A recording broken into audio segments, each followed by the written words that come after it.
rush and he'll get it. Incredible! Securing the victory for DarkZero Esports. Beautifully done, and it gives TSM yet another round.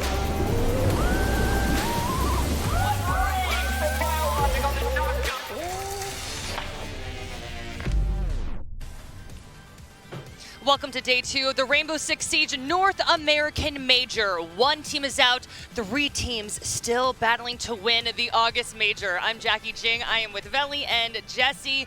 Gentlemen, day 2, day 1, man, that was a wild day. I am super excited about what we're going to see today. How are you feeling right now? And looking sharp as always, gentlemen. Black and white again, though, huh? I'm still missing the memos on the dress code, right. But yeah, Veli, all smiles per usual. How you feeling?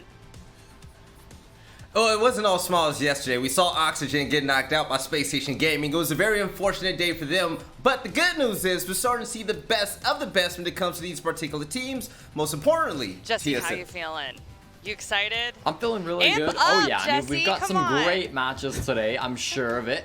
We're still here pretty early on, but hopefully, you know, we got it out of our systems yesterday. Everybody's done being sleepy, and now we're back onto a regular person sleep schedule as opposed to the gamer sleep schedule. So yeah, it should be good games. Did you all sleep well? I didn't sleep well. I've just been like so excited about this, like a baby. Like a baby. It was a long day yesterday. Actually, talking about yesterday, let's talk about what went down. Today, DarkZero versus TSM. We saw DarkZero defeat SSG. That was quite the battle. And then TSM, that was also a great matchup there. Now, the loser of this match, DarkZero versus TSM, they're going to play SSG, who sent OXG home packing yesterday. You know, we've said it time and time again, great matches to get to today. But really quickly, we do want to get a quick word from our sponsor. Take a listen.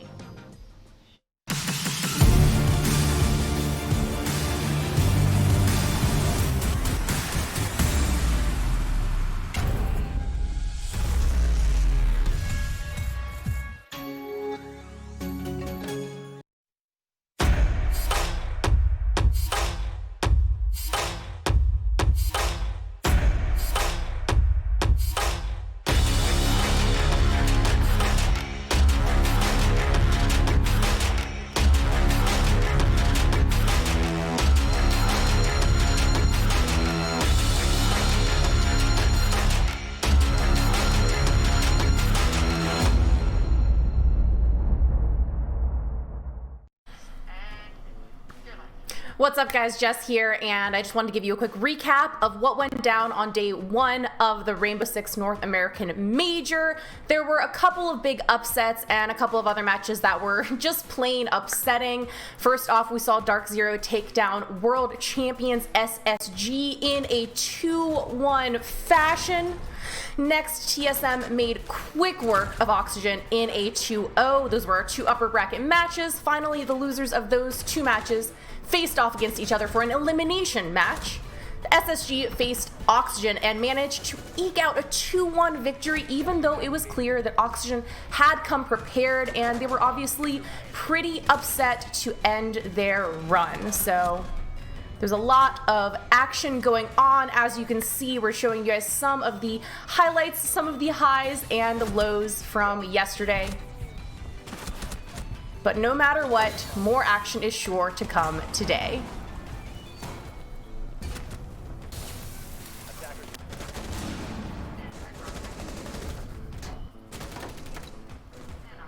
Well, there's definitely sure to be plenty more action to be had today. Before we get into all that, let's take a look at the prize pool and see what these teams are playing for. Of course, Oxygen has already been eliminated. They did go down in 4th place.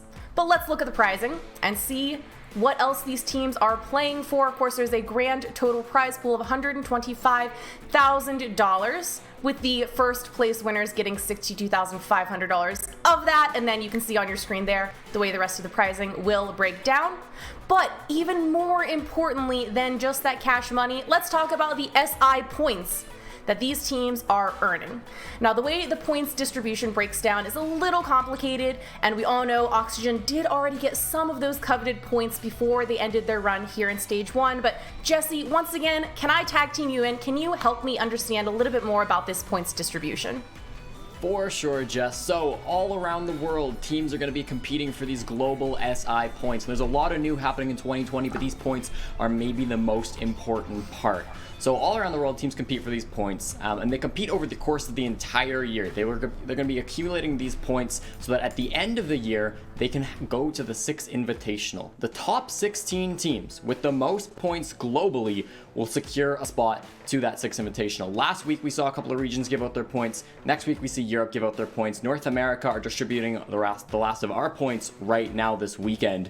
We've already had the 4th through 8th teams decided. As you mentioned, Auction Esports, due to them losing out yesterday, they have settled in for 4th place, which is still a lot of points. And I believe after all of the mini majors are said and done for this round, they will sit in a spot that holds a 6 Invitational spot. So that's good for them, but they didn't achieve as many as they could have this weekend. The Sonics got 5th, Mirage got 6th, Tempo Storm got 7th, and Disrupt Gaming got that last spot, getting just 115 points. We still have 3 teams competing in this major, and any one of those teams could end up in any of these spots. 1st, 2nd, and 3rd are still open to all of our remaining teams, and it's so important that they get as many points as they can to secure their spot at the 6th Invitational. Jesse, thank you so much for breaking down the point system there. We got another long day ahead of us, gentlemen. Some huge matches. The first matchup, DarkZero versus TSM. SSG is eagerly going to be watching that to see who is defeated in this matchup. This is double elimination. Another team will be knocked out today. Veli, talk to me about the pressure that these teams are feeling. I mean, honestly, when we were watching OXG versus SSG, just to see the commitment, just to see how hard these gentlemen were fighting. I mean, it's palpable. You can feel the pressure. Oh, we can feel the pressure. It's not a LAN environment, but you can say that it's similar, right? When you all saw Oxygen get knocked out yesterday, we all felt bad for him. We all felt sad, but you know what? That's just the name of the game. Now, 3 teams remaining. Space Station Gaming are sitting in the losers bracket, licking their chops and looking at who's going to lose this next series between DarkZero and TSM. The winner of that game is going to go to the finals, and Space Station, they're going to have the redemption chance at playing one more match to see if they're going to be in the finals. Jesse, what do you love about double elimination in this setup that we have? I mean, it definitely ups the ante. Oh, for sure, and it's really nice the teams get that second chance because you have a team like Space Station, who is undoubtedly one of the best teams in the region, the best team in the world as of a few months ago, probably still think they hold that title, and we have yet to see.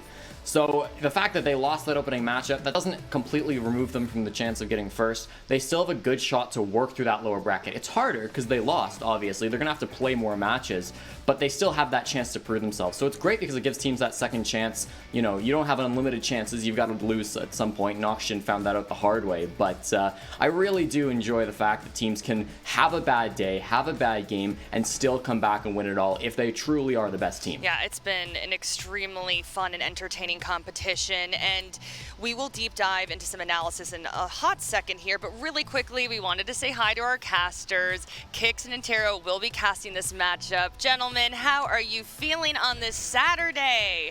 And are you wearing black and white like Veli and Jesse? Or let's see, they're wearing no. Really? Like, what's up? Why? No, we're Where's not. the colors? Really? I'm the only one wearing even a splash of color, but you all look great.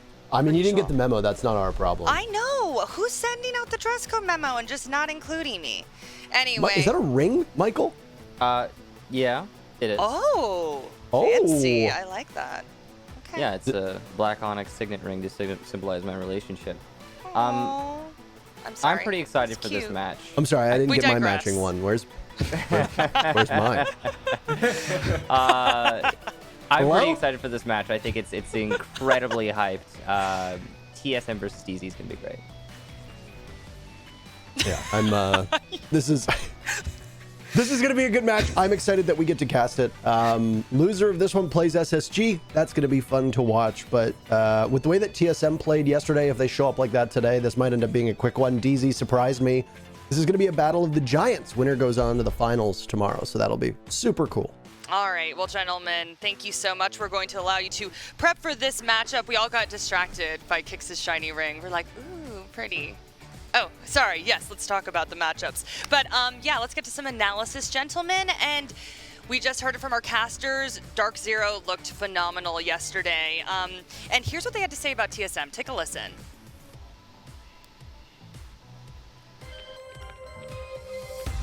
TSM, what they do well is they follow up aggression. People making plays on the team and everybody recognizing, trusting it, and acting on it is what I think they do the best. When they're all super motivated, having a good time as a team, it seems like no one's lacking confidence and they're taking the gunfights. They're almost unbeatable. They're just another team where it's like calculated aggression.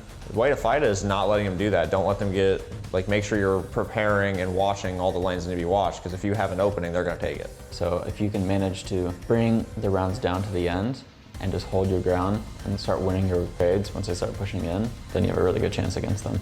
So it's just throwing things their way that they're not going to be expected for and try to lower their confidence a bit and taking some of the gunfights. I think that would pretty much be the gameplay to try to take down TSM again.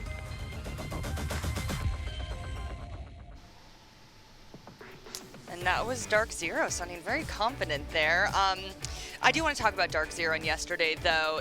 I believe that was the DarkZero we have been waiting to see all season. The big question today, though, Jesse, is can they do it again? Can they keep up this play? Yeah, that's the question that's been on my mind coming into today and all as I was sleeping last night, because they had a really great time last night. They came in against Space Station Gaming, they won their opening matchup, they were the underdog, and they took out the tournament favorites in round 1.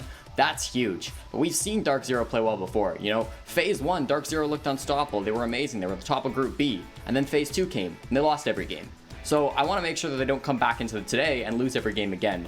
I think Space Station talked really importantly about how DarkZero had a lot of time to prep and how they looked like the team really prepared for Space Station. And my question now is, well, how much prep went into the other teams as well? Because they didn't know who they'd be playing today until the matches yesterday were already over. So they had quite a bit shorter amount of time to prep for this match specifically. They might have done prep for all of the teams in the off season. I imagine at least some prep went into every single team beforehand. But I'm interested, how much of that new arsenal got used up in the first day, and how much gas they're gonna have left in the tank. They also need to play a little bit more structured, because a couple of those rounds were coming pretty chaotic, partly due to the fact that Space Station were playing a little bit slower than we're used to for them. And if that happens against TSM, I anticipate TSM wins those matches. Veli, what do you think? Can DZ keep their foot in the gas and just ride this momentum? Or, like Jesse said, did they show all their cards yesterday? I hope so. I don't think we've even seen half of their deck yet. And Jesse, he made a great point about their playstyle, right? Me personally, I like the chaos that they bring, especially late game in those moments. In order to match up against teams like Space Station, TSM, even Oxygen, even though that they're not in the tournament anymore, you're gonna have to be able to provide that heavy gunfire play that's gonna match up against the likes of Merc and the rest of these players on the TSM roster. So I like what DarkZero's doing. If they bring that same type of play style today, I think their chances are infinite. Yeah, and you're talking about their play style. Something that stood out to me yesterday as well is Eclipse. I believe he came out of his shell, and when this team is on fire, all of them, they are definitely a force to be reckoned with. Veli, can we deep dive into how Eclipse had a huge impact yesterday? Unlike previous games so far this season, Eclipse, whenever he's been let off the leash, it seemed like he just had more fun with the freedom that he was provided with the strats that they gave to him. We all saw him on Clubhouse, roaming around, getting multiple kills, 2Ks, 3Ks, it didn't even matter. But it's not just Eclipse. Everyone else on this roster is starting to step up now, and I'm talking about Hot and Cold. Hot and Cold has been extremely quiet this whole season. We talk about everybody but him. But yesterday, he made it known, listen, I'm on a team full of fraggers, and hey, I'm Hot and Cold, I exist, I could bang out with the best of them. And he had possibly the best stat line out of everyone else in the last series. And we talked about it in the pregame yesterday. DarkZero all season long have been known as this team that haven't necessarily been carried by Hyper, but Hyper has been the player that has stepped way above and beyond the rest of the squad, right? And so there is that worry when you rely a lot on one player that it's going to come back to bite you at some point. And so the fact that they're now incorporating more of those players into their lineup, there was some talk in the previous stages about how DarkZero really put all their chips in Hyper, and the way they move their attacks really do just like allow Hyper to get all those kills. They don't position their players in spots that can get as many kills as Hyper. So it seems like they're spreading that out a little bit better now, and I really do enjoy seeing that, because one player cannot carry a team. If he has an off day, DarkZero was often falling, but he didn't do fantastic, amazing, you know, plus 30 yesterday, and they still managed to come up with a big win, so that was huge. Great analysis points, gentlemen. Really quickly, though, we want to take a look at their opponent, TSM. 3 reasons why we qualified for the major. I'd say we have really good gun skill, we have good teamwork, and we have good strats. We have a lot of talent, a lot of untapped potential, and we just all work well together. We have really good teamwork, and we're nasty. DarkZero finished below us this season. They're really well at executing and using their utility. I think DarkZero does one thing very well, and that's prepare for teams. They'll find the weirdest thing that'll get them a couple of rounds, and it can change the whole game. That's also their weakness, because it doesn't work as well in a best of 3. And they really only have like one player who's been holding down the fort over there right now, Hyper. I would say you just shut down Hyper. If you shut down Hyper, you win. The team relies a lot off Hyper, so as long as you shut that guy down, or even if you don't shut that guy down, they're not that hard to play against. We're not really fearful of them, we just know that they're pretty good. I guess the best way to approach DZ in game is just don't play into their strats or anything like that. They're very beatable as long as we play our own game. We've been preparing every day, watching over what they do, and just fixing our mistakes from our last 2 matches. We know how they play, and we'll be ready for it, and we'll see how that turns out. I missed who said it, but one of them was like, we have really good teamwork and we're nasty.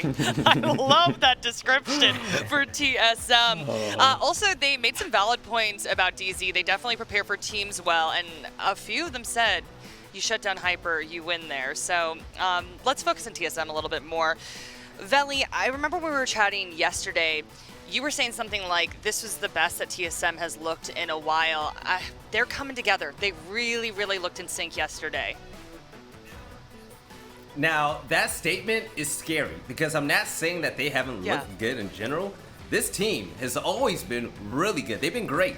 They're looking even better now, and the reason is because Merc is all out. He's putting in 100%, but Bolo, yo, we talk about Bolo every single time, but yesterday he was literally perfect. He literally had 1.5 kills per round. 1 kill per round is just insane. That's God tier basically in NA. Whenever we look at the overview of the seasons, right? Bolo has surpassed that. He had 100% calls. He did everything perfect on entry. Whatever you name it, whatever you can name, he did it right. So TSM, like, everybody is on their A game, and this is something that we've always definitely been on their A game. And Jesse, we talked to Achieved yesterday, and I remember I asked him about his Clash pick, and he just like kind of giggled about it. I know you were really excited to see him on Clash, and you thought it was really creative. Yeah, I think TSM, you know, when we saw them yesterday, they brought out a lot of what we know they're strong at, a lot of old stuff that we know they're good with, but they brought out new stuff too, and that Clash was one of the examples of, like, you know, they're getting a little bit creative. Clash is not an operator TSM had really ever used in the regular season. Certainly Achieved had never play that operator as far back as as my stats went. So it's really nice to see, like, and it seemed like just a spur of the moment, right? He seemed in the interview to suggest that it was just like, you know what? I could slow them down on Clash. Let me try it, and it worked. And that spontaneous play is really important to see coming from TSM. And then we also saw some of the stuff that we know and love from them. Like, I thought they were utilizing man advantage really, really well. They were getting that man advantage perfectly, as Veli mentioned. Bolo was perfect on entry, 6-0 on the day. That's really impressive from him. So, you know, they keep that up. They keep utilizing their man advantage. They throw in some new twists. That might be enough to throw off DarkZero. By the way, did you guys see? Did Bolo have like a fur coat on, or is that a blankie? Okay, You got I'm a lot of sorry. subs from that, It kind of looked from like that charm. some He's faux warming fur up. coat thing, and I was like, okay, Bolo's stepping it up. But talking about Bolo, he was one of our players to watch yesterday. Players to watch today. I mean, I think we could have guessed this. Bolo and Hyper. Am I wrong? Am I wrong? No. Okay. No, I think you're absolutely right. We're talking about two, in my opinion, two of the best players in all of NA, individually. And when you look at their stats, I mean, 159 kills, 112 deaths, like, even the cost between these two players, that is just insane. Hyper does it all. Bolo can do it as well. Both these players are literally on their own level. And I think that Bolo's like really come into his own. We've talked about how he sort of started off his time at TSM good but not amazing, and now he's really just been like this superstar player. He showed up yesterday and it was absolutely huge for his team. Hyper, you know, I downplayed him a little bit. He still played well for DarkZero last time, don't get me wrong on that. He went positive. It just wasn't his like best game, because we've seen him really carry this squad. We've seen him go like with ridiculous stat lines and going like plus 15 on maps and crazy stuff like that. Yeah. But this time that's not, you know, that's not exactly where he was at, but that's just because it was more of a team effort. He still played really well. Yeah, 100%. It was definitely more of a team effort yesterday. Really excited to see how DarkZero and TSM play today. And actually, gentlemen, it looks like our teams are choosing their maps. They're going to be discussing what they're picking, what they're banning, and let's see if we can bring that up here. Again, TSM versus DarkZero here. All right. Yeah, I know, me too. We're getting closer and closer, folks at home. All right, it is up on your screen right now. TSM on the top, DarkZero on the bottom. Gentlemen, break it down for us. I don't really like this very much from DarkZero. Okay, the theme park ban from DarkZero is the first question mark for me. That's been one of their best maps, and it's not been great for TSM. So that's the first question mark. And then Oregon gets in as the decider. Did they watch TSM play Oregon yesterday? Like, TSM are 4-0 in their history on this map. They've never lost Oregon, ever. So they let that go through as the decider. I mean, I think Clubhouse is a good pick for DarkZero. That's always been a strong map for them. I don't really like this map ban for DarkZero, though. Uh-oh. At all. You're looking at two maps that TSM haven't lost at all. Another one, they're 50% of... They have a 50% win rate on. DarkZero, they need to go all out today, because this is looking like a TSM win already. Okay, gentlemen. Well, I don't like it. Talking about who's going to win, let's talk about predictions. I'm getting some vibes here. I feel like we're leaning towards TSM today. Jesse, I'm going to start with you. I will say, you know, this map ban looks bad from an outside perspective, and certainly DarkZero, you know, they're not stupid on that team. They obviously know what they're doing. So maybe they've got some surprises in store. Maybe they feel like they can counter some stuff on Oregon that TSM were bringing. But for right now, for what I've seen, for what this map ban looks like, I'm definitely going to go with TSM. They look like they've got the stronger map pool. They looked good coming into this engagement, just even ignoring the map pool. They dropped 4 rounds yesterday in the entire best of 3 that they played, which is ridiculous. I got to go with TSM. Valley? DarkZero, I need a bigger sample size of this new playstyle, this newfound fury that they currently have while playing this game. I like them a lot, but I'm going to have to rock with TSM. I rocked with them yesterday, and they proved me right when I flip-flopped for the first time, right?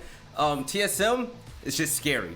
Geo, Chala, like every single one of those players can go off and be the best in the lobby at any given time. And on top of that, you got Bolo. I know we say his name a million times a second, but he deserves it. So I'm rocking with TSM. This is looking like a 2-0, to be completely honest. All these maps are TSM. Wow, 2-0, Veli. All right.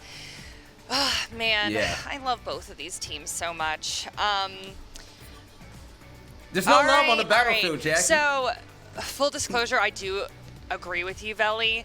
We need to see more of the DarkZero that we saw yesterday. And my big question mark is, can they be consistent? Can they do it again? And I'm just, in my gut, can't feel it 100%. And TSM has just looked so sharp. They're on the up and up. They're on the rise. So I'm going to say TSM, folks. So there we go. All right, we're all TSM right now, though I love both of these teams. But okay, everybody at home, if you don't already, please make sure you follow us on Twitter and Instagram. Tweet at us. Who do you think is going to win this? Okay, TSM? DarkZero? We want to hear from y'all. Also, we have our community poll, so make sure you participate in that as well. And Kixon and Taro. We know why y'all are here. Stick around. They are up next. They'll be casting DarkZero versus TSM. See you soon.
Good morning or good afternoon, or I guess good evening, depending on where you're watching from. We are only moments away from our very first match of the day. It's the upper bracket final, technically, I guess, because then we have the grand finals tomorrow. It's going to be TSM versus DarkZero in just a moment. Both of these teams performed quite well yesterday, and they've been rewarded with an opportunity for one of them to go to the finals tomorrow.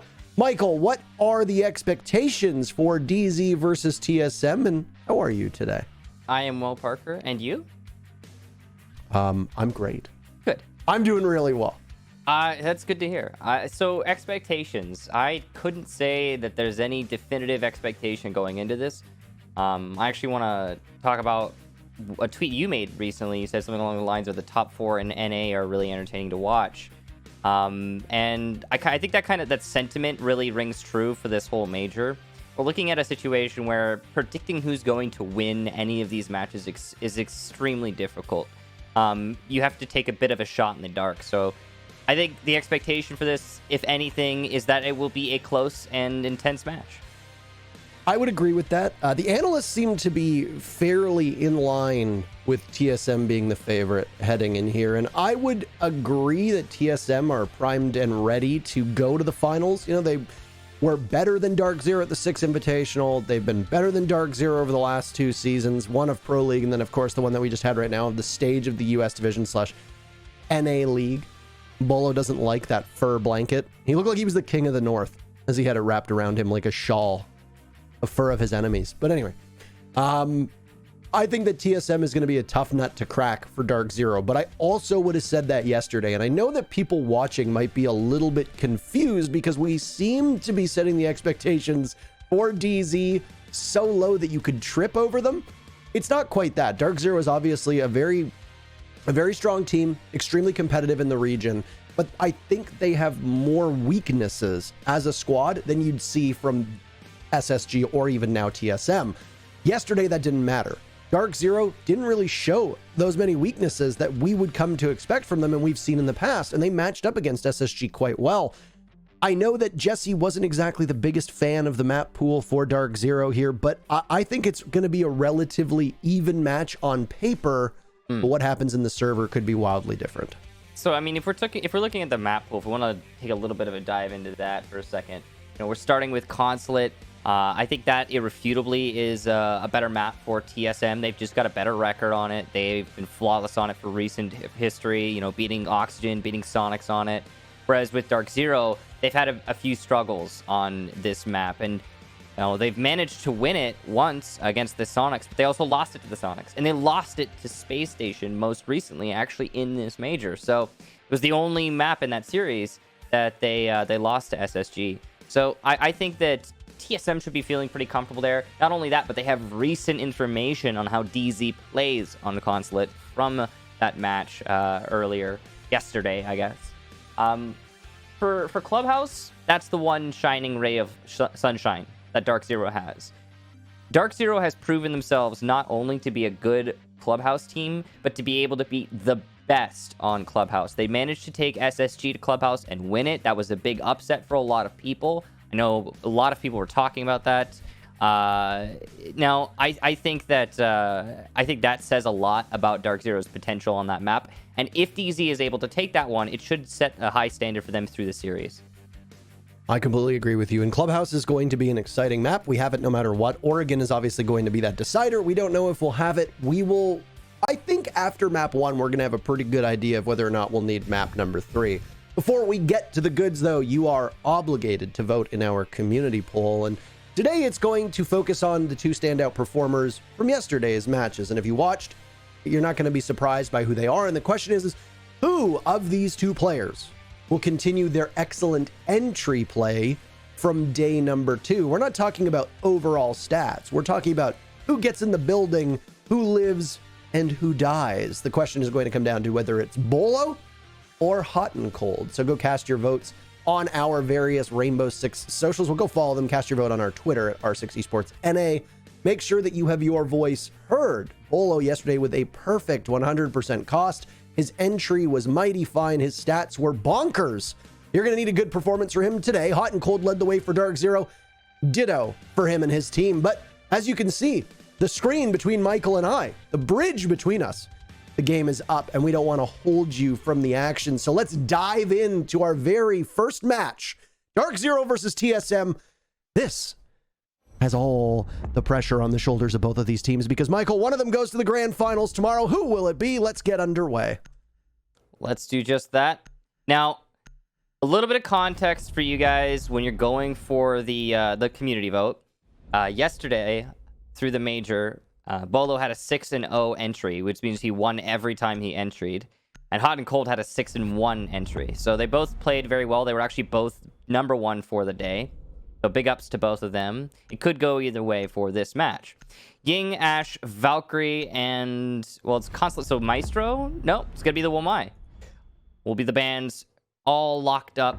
A little bit different than what you would normally expect, especially for TSM. There's a little bit of an interesting band phase. I like what I'm seeing, though. This is neat. I'm always down for a Ying ban. Yeah, these are... Well, I mean, these are bands that suit the way that the teams play, and Achieved noted yesterday in the way that the operators are banned that a lot of times teams like to ban operators that specifically target either Achieved's operator pool. We know that back when Buck used to get banned against him quite a lot. And then Merc as well. Force him off of that Ashe role. And we've seen Merc flex on Nozofia and not perform even remotely close to the same. So it's a pretty good crippling blow, especially if DarkZero knows that they don't need an Ashe themselves, and they can play around those bans. And this is something that comes up all the time when we talk about operator bans. It's that a team that's banning the operator, I know that this sounds silly to say out loud, but it's a perspective that I'm sure newer players probably don't have. If a team is banning an operator, it means that they likely have an idea how to play around it. Now, with that said, was it the SSG DZ matchup yesterday, or was it the OXG, sorry, TSM matchup yesterday, where the double hard breacher ban obviously did not work as intended, and clearly they were not prepared for it. So we can speculate as to whether or not the ban is effective. We'll see how effective it is a couple rounds into this. TSM obviously will have to be the team to deal with, well, with no Ashe, but they've got 6 rounds on defense first. A lot of people scoff at an Ashe ban. You know, and then others say, well, it's just a target ban to a specific player. And of course, yeah, I can understand the scoff. I can understand, you know, why you would think it'd be just a target ban. There's actually, you know, honestly, there's actually a solid reasoning behind that Ashe ban, though. As we've seen more utility get added into the game, operators like Zofia and Ashe have become very important in the utility game for their ability to destroy that utility and, you know, peel away layers of the defense. So it's a sensible ban, even if we're talking about the utility side of attack. And it's kind of funny that we have that conversation. Now, in Bosco's spot is Chala. He's going to be trying to deny a push from the balcony and the top of Visa stairs. This is not an easy spot to hold, but Smoke is probably the perfect operator to hold it. Achieved will be the first casualty, and it'll be by the Visa staircase. Eclipse in Visa itself, holding down that flank. And Eclipse's entry yesterday was actually quite good too. Eclipse showing up big for the team and silencing some of the critics that have emerged over his play style as of late. I know that this DZ team has made a number of roster swaps over the last couple seasons to try and do what they can to be the best team in North America. Eclipse was a pickup that I think was very highly regarded, but the thing with DZ is that they play to a system, and a lot of times you'll see players pop off on teams that go quiet because they adhere to that system, which obviously punishes some of the flashier plays. And in this case, having a big match from Achieved yesterday, I think will do an awful lot just to quiet the voices of those that think that he hasn't been up to snuff. And if he has another good match today, then it will likely raise DZ's shots of being able to take down TSM. Good drop there from Bolo. He's playing Doc. He can heal up Chala and get some more influence on this round, but he'll actually die as he rotates the statue. Now, the C4 from Merc was successful. Down goes Hyper. TSM, though, still losing not only control of the top floor, but too many bodies, too much HP. And since the Doc was one of the first 2 to be eliminated, Chala and Merc will remain where they are in terms of HP and will likely die in the next engagement they have. It's Chala, the next one up. Houghton takes him down on top performer for yesterday, and definitely a big part of DZ's success. Now it's just Merc and Geo in the site, but there's only 10 seconds to go. And there might be yokai drones in play. Oh, there is. In the main lobby, one yokai drone spotted. And it'll stop the plant for the first try, but it's likely been shot now, so no more denial there for Echo. He has to shoot the player planting. The air jab prevents that, and DZ will clean up round 1. What a thankless job for Geo. As the rest of the team dies around him, he uses the yokai drone as he needed to just to stop them, and then he gets spotted out. Honestly, a very strong entry from DarkZero up top. They took control of that second floor. It wasn't exactly the most ideal rotation from Achieved. Gets stuck on Visa stairs, and Eclipse is there and punishes him, and Eclipse has a big round. Then the isolation of the various members of TSM over towards Yellow Stairs on the other side of the map from Visa allowed DZ with, was it Mint, I believe, posted up on the main door right in the lobby to tackle that head on, and it forced the Mira who was playing in the bathroom to basically hold that spot. You couldn't really swing out all that well, and the Vector is not exactly a weapon that you want in engaging multiple enemies given its low damage, high rate of fire. You'll have to reload relatively quickly. Honestly, won and lost on the entry from DarkZero, and that ties into the question that we'd asked earlier, which was who was going to continue their hot entry. Now, obviously, Hot and Cold got 1 kill, but it wasn't necessarily on entry. Eclipse was the main spear of that attack, and he did admirably. He's going to be reunited with that Nomad role to see what more he can add to his stats. A garage defense for round number 2, and I suspect we're going to see a very similar style of defense on the first floor as we just saw on the lobby defense. And it does seem to be the case, as there's some setup being done inside of the bathroom. There's that hole in the floor of Piano, by the way, where you toss the C4 to get the X-Kairos or exothermic charge or whatever is going to go on the hard wall of bathroom.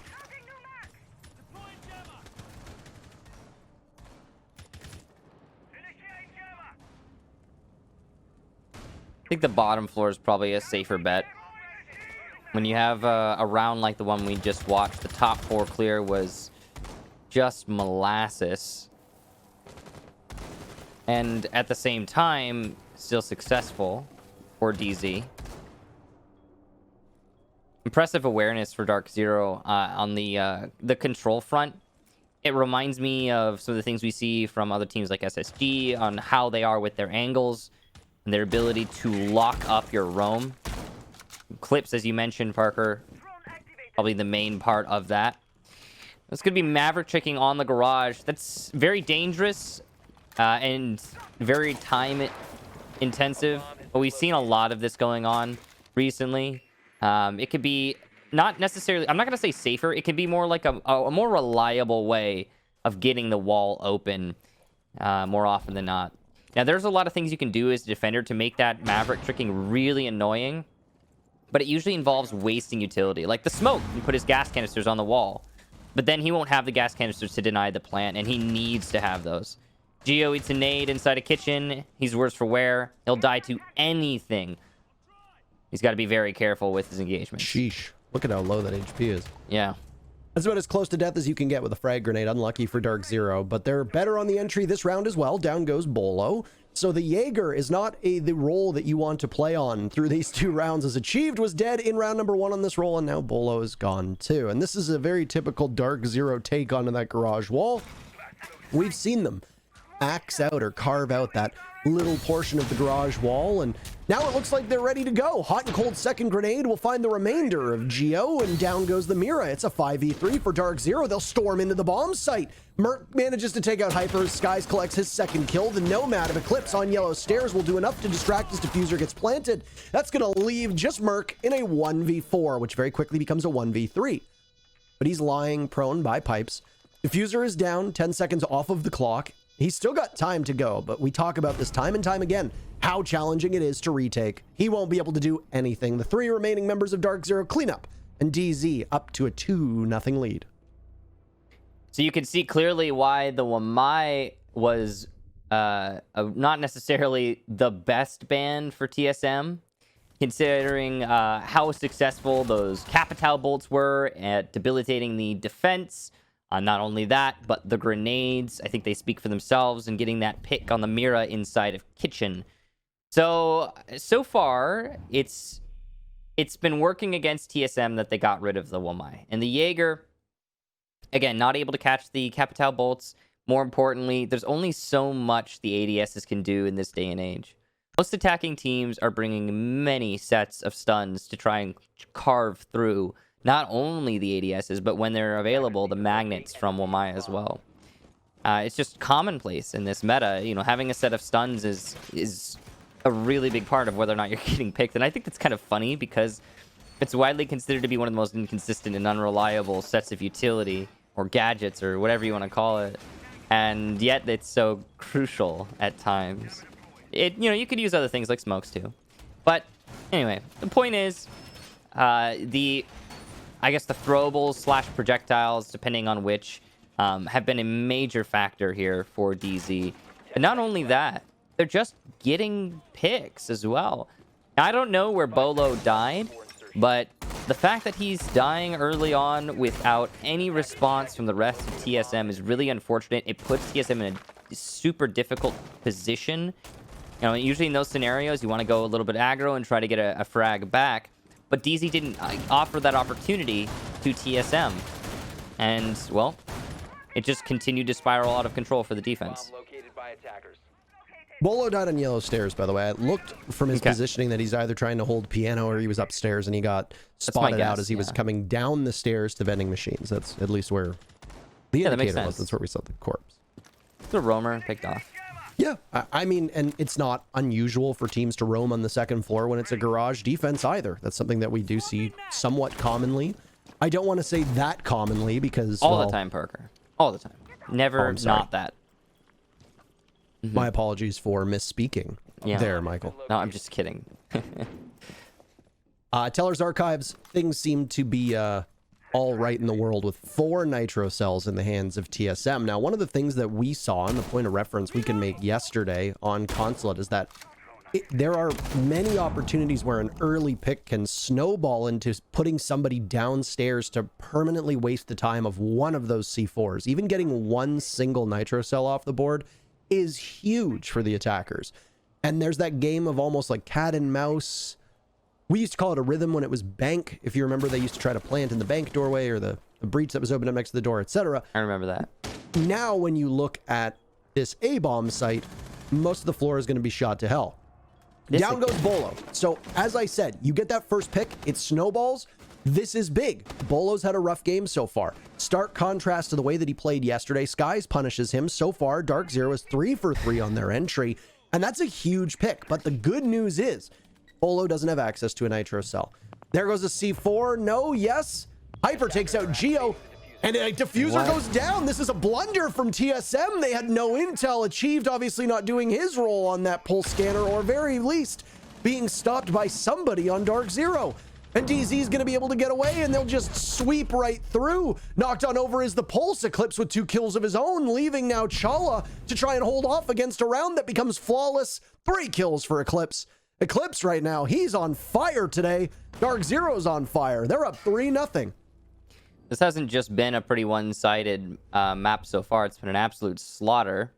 That round right there, I believe the IQ was suppressing the pulse, preventing him from using his heartbeat detector. And as such, there was no info on the site, no awareness that the plant was going down from TSM. I also want to take a moment to point out the fact that Bolo didn't make a mistake there. He didn't get picked off because he's bad or he over peaked or exposed himself unnecessarily. Skies made a hole in the floor and then pre-fired through a wall that wasn't open onto the Mira window. And he just happened to, Bolo just happened to be sitting right in front of the Mira window, and he died to that pre-fire. And, you know, that's not Bolo necessarily making a huge mistake. Like I said, that's really just Skies having next level awareness and knowing exactly what he would be doing if he were playing that Mira window, shooting there and getting a kill. Well done to Skies for that early pick. You talked about how integral those are to, you know, taking the round and continuing the momentum, and it worked out well for DZ. It's working out well for DZ. Again, the IQ was a big factor there. Eclipse taking control of Garage and basically solo holding it as a Nomad because he's got the air jabs to support him, so you can kind of make yourself feel like more attackers as a Nomad. Huge factor as well there because that stifled the defense. They didn't feel like they could really go anywhere. They felt, I'm sure they felt very claustrophobic inside of the site. It's been a rough map so far for TSM. I gotta say, DZ is reading this map very well. I've been impressed with DZ yesterday, and I continue to be impressed today. And the one big knock that a lot of people like to say against a team like DarkZero is that they can stick to the script really well. When things go awry, they can't make the adaptations they need. And I think 3 rounds is too soon for us to say, oh, no. He gets gunned down. Skies just vaults right on in. DarkZero decides that it's a rush. And they managed to keep it relatively close. TSM still in the lead, but now it's even. Down goes Hot and Cold, and it'll leave Eclipse in a 1v2. There's still 2 minutes and about 10 seconds left in this round. Now about 2 minutes, actually. But it's going to put Eclipse in a 1v2, and he's just going to play aggro as he can. Inside of the bathroom, nobody's there. Diffuser is down. He'll have to pick that one back up. It's being watched very keenly by Achieve. Vaults on in, and he loses the fight. TSM finally take their very first round. It's a trade, actually. Oh, my goodness. That came very close. It was a brazen attempt. Chala last alive just because he stayed upstairs, and, well, he rode the wave, man. I'm glad we got the perspective that we did, because I think we can say pretty certainly that Achieved was the hero of that round. He was in the right place at the right time, and he didn't miss his shots. That's key. The rush coming in through the main door, and the rush through the piano window might have actually worked out for DZ if Achieved had not been on Jaeger in piano. So right time, right place, right player. Well done to Achieved. TSM take their first round, and yeah, good stuff to them. DarkZero obviously feeling the confidence there. And I'm sure a lot of you probably noticed Eclipse, that's his first time dying, actually. In fact, it's the first time dying for Hot and Cold, too. They've really been pretty untouchable so far. They got to be careful with plays like that, though. I hope that DarkZero doesn't make too many more of those. Taking that risk, even if you're up a few rounds, can be dangerous. Back down to Garage they go. And there's a couple sleepers on TSM right now. I don't expect, and I'm sure you would agree, that this will last for the remainder of the match. I suspect that we will see more lively performances from both Geo and Bolo. The thing with somebody like Chala is that Chala's often on a roll where he's probably going to be last alive most rounds, and if things go sideways, as they have so far, then the issue you're going to find is maybe he gets 1 kill before getting traded off. And that's sort of the position he's in right now. I mean, you saw the way that he was playing Smoke on the previous round. He was upstairs playing safe, playing off that diffuser. He wasn't involved in any of the action. That was Achieved, actually, holding bathroom to try and get the cross on Eclipse. Look at that. Look at that hole Achieved made in the piano floor leading up to the bathroom hallway, or Z, as we call it. I love that, because when Achieved falls down, when he drops, he can throw his C4 through that hole, through the wall, and kill a Thermite or a Maverick if he happens to be opening up the wall next to the drop down. That's so clever, because even just its presence prevents the enemy from going for hard destruction on the wall. And we've seen that a few times already through this major. It's just a nice little tidbit that's been useful for a lot of different teams. DZ assembling over at the Garage as, yes, I mean, that play upstairs in piano is going to be really interesting to watch. A number of teams have done this. We saw it yesterday a couple times on the consulate matches that we witnessed, and it's become quite standard. And you see that Achieved is still doing some setup work, because I think he's aware that there won't be much of an emphasis on that bathroom wall. DarkZero's focus is very clearly on the Garage panels down below, as they've already been carved wide open, as we had seen before. And Hot and Cold still has 1 frag grenade remaining. He was very good with them on the previous attempt here, but what is he going to be able to make work this time? TSM, I don't expect, will be quite as welcoming of those grenades getting tossed out, and I could see a more conservative play from them. So far, waiting game for TSM. No early pick for DZ this go around. Only a minute left for that execution. Still plenty of utility to cut off the lines of sight for the defense.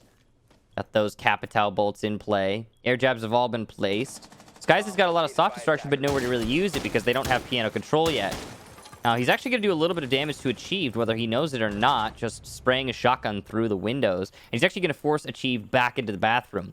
There's that early pick. It's Bolo once again to be the first death, and it'll be at the hands of Mint. Bolts go in. Here comes that execution at the last 3 seconds. And they'll choke off one of the entry points from the garage, but DZ decides to just run right through it. Hot and cold, attempting the plant. They'll have to gun down Geo, playing off of that rotate. So far, so good for TSM. They find 2 picks, but they've lost Chala in the process. That's about it, as all the remaining members of DZ are completely wiped off the board, leaving the Buck of Skies above in a 1v4. He's not even able to drop at all. Very nearly a flawless round for TSM. They managed to just hang on and then beat DZ in every subsequent gunfight. The second round for TSM is on the board, and second in a row as well. A loud answer back here from TSM in response to those 3 early rounds for DZ. That was a very assertive retake of the garage. You don't actually usually see that. So typically on a garage retake, you're going to wait for control to be lost, or you're going to try to retake a post plan, and obviously that's not ideal. But what we just witnessed there from TSM is, again, more assertive play than is common. What they did is, in the middle of the attacker's take into the garage, TSM also pushed into the garage. Again, an uncommon strategy, the one that I love to see. I think it worked very well. DZ were clearly not prepared for it. You were talking earlier about how sometimes DarkZero can struggle if their opponents are doing things that are unexpected. Maybe that was one of those times, as TSM certainly made plays there that I think DZ just were not thinking were going to happen in that retake by the Black Car side of Garage. All the kills went the way of TSM. And even if they hadn't, even if there were an exchange there, TSM might have still been able to have maintain the advantage, because they got too many frags early in the fight that were unanswered. It's curious that it barely even came down to the utility. The smokes were a factor. They repositioned the attack and forced them to sprint an extra little bit. And maybe that won some of the engagements for TSM. But I'd say for the majority of that, it's just TSM guns up, winning fights on their retake of Garage. Well done to them. This is a very final defense as we go on over to Teller's Archives, and the curious case of Console Office continues. No. Didn't see it yesterday. We're not seeing it today.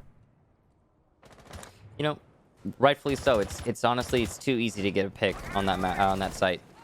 You cited the stats for it yesterday and how abysmal it is for the defenders. So, I mean, well, you don't need to be a professional to know that you don't want to be playing on a bad bomb site, Michael. So, right.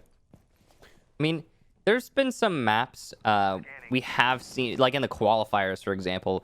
CEO was, for some teams, a good site, but at the same time, small sample size there. If you zoom out, then yeah, it's been reliably bad in North America, at least. This is a very different setup on a Teller's Archives defense from TSM, and I don't know how to feel about it right now. I mean, they've castled off most of Visa. They have an Oryx in play, one lower amount of C4, one less, one fewer. Brain words. Anyway, they've only got 3 C4s. You do the math yourself. I think it's one fewer, technically. I don't know, because it's not... Anyway, somebody will correct us. I feel like people will be split. Anyway. Well, it also depends on... This seems like TSM is designed just to waste time. It's not a retake style of strategy. And I mean, right now, DZ's going to run headfirst into Geo, and Merc will flank up yellow stairs and might catch somebody off guard as well. And there you go. He finds Skies. So it's a retake strategy of sorts, but it's retaking the bomb site. No, it's retaking the top floor. There's the very first kill for DarkZero. It's on to Bolo. Bolo's still looking for his very first kill. Missed opportunity there from the Oryx of Merc. He gets punished by Hyper, who's now heating up himself. DarkZero finds 2 kills in a row, and now we're back to a 3v3.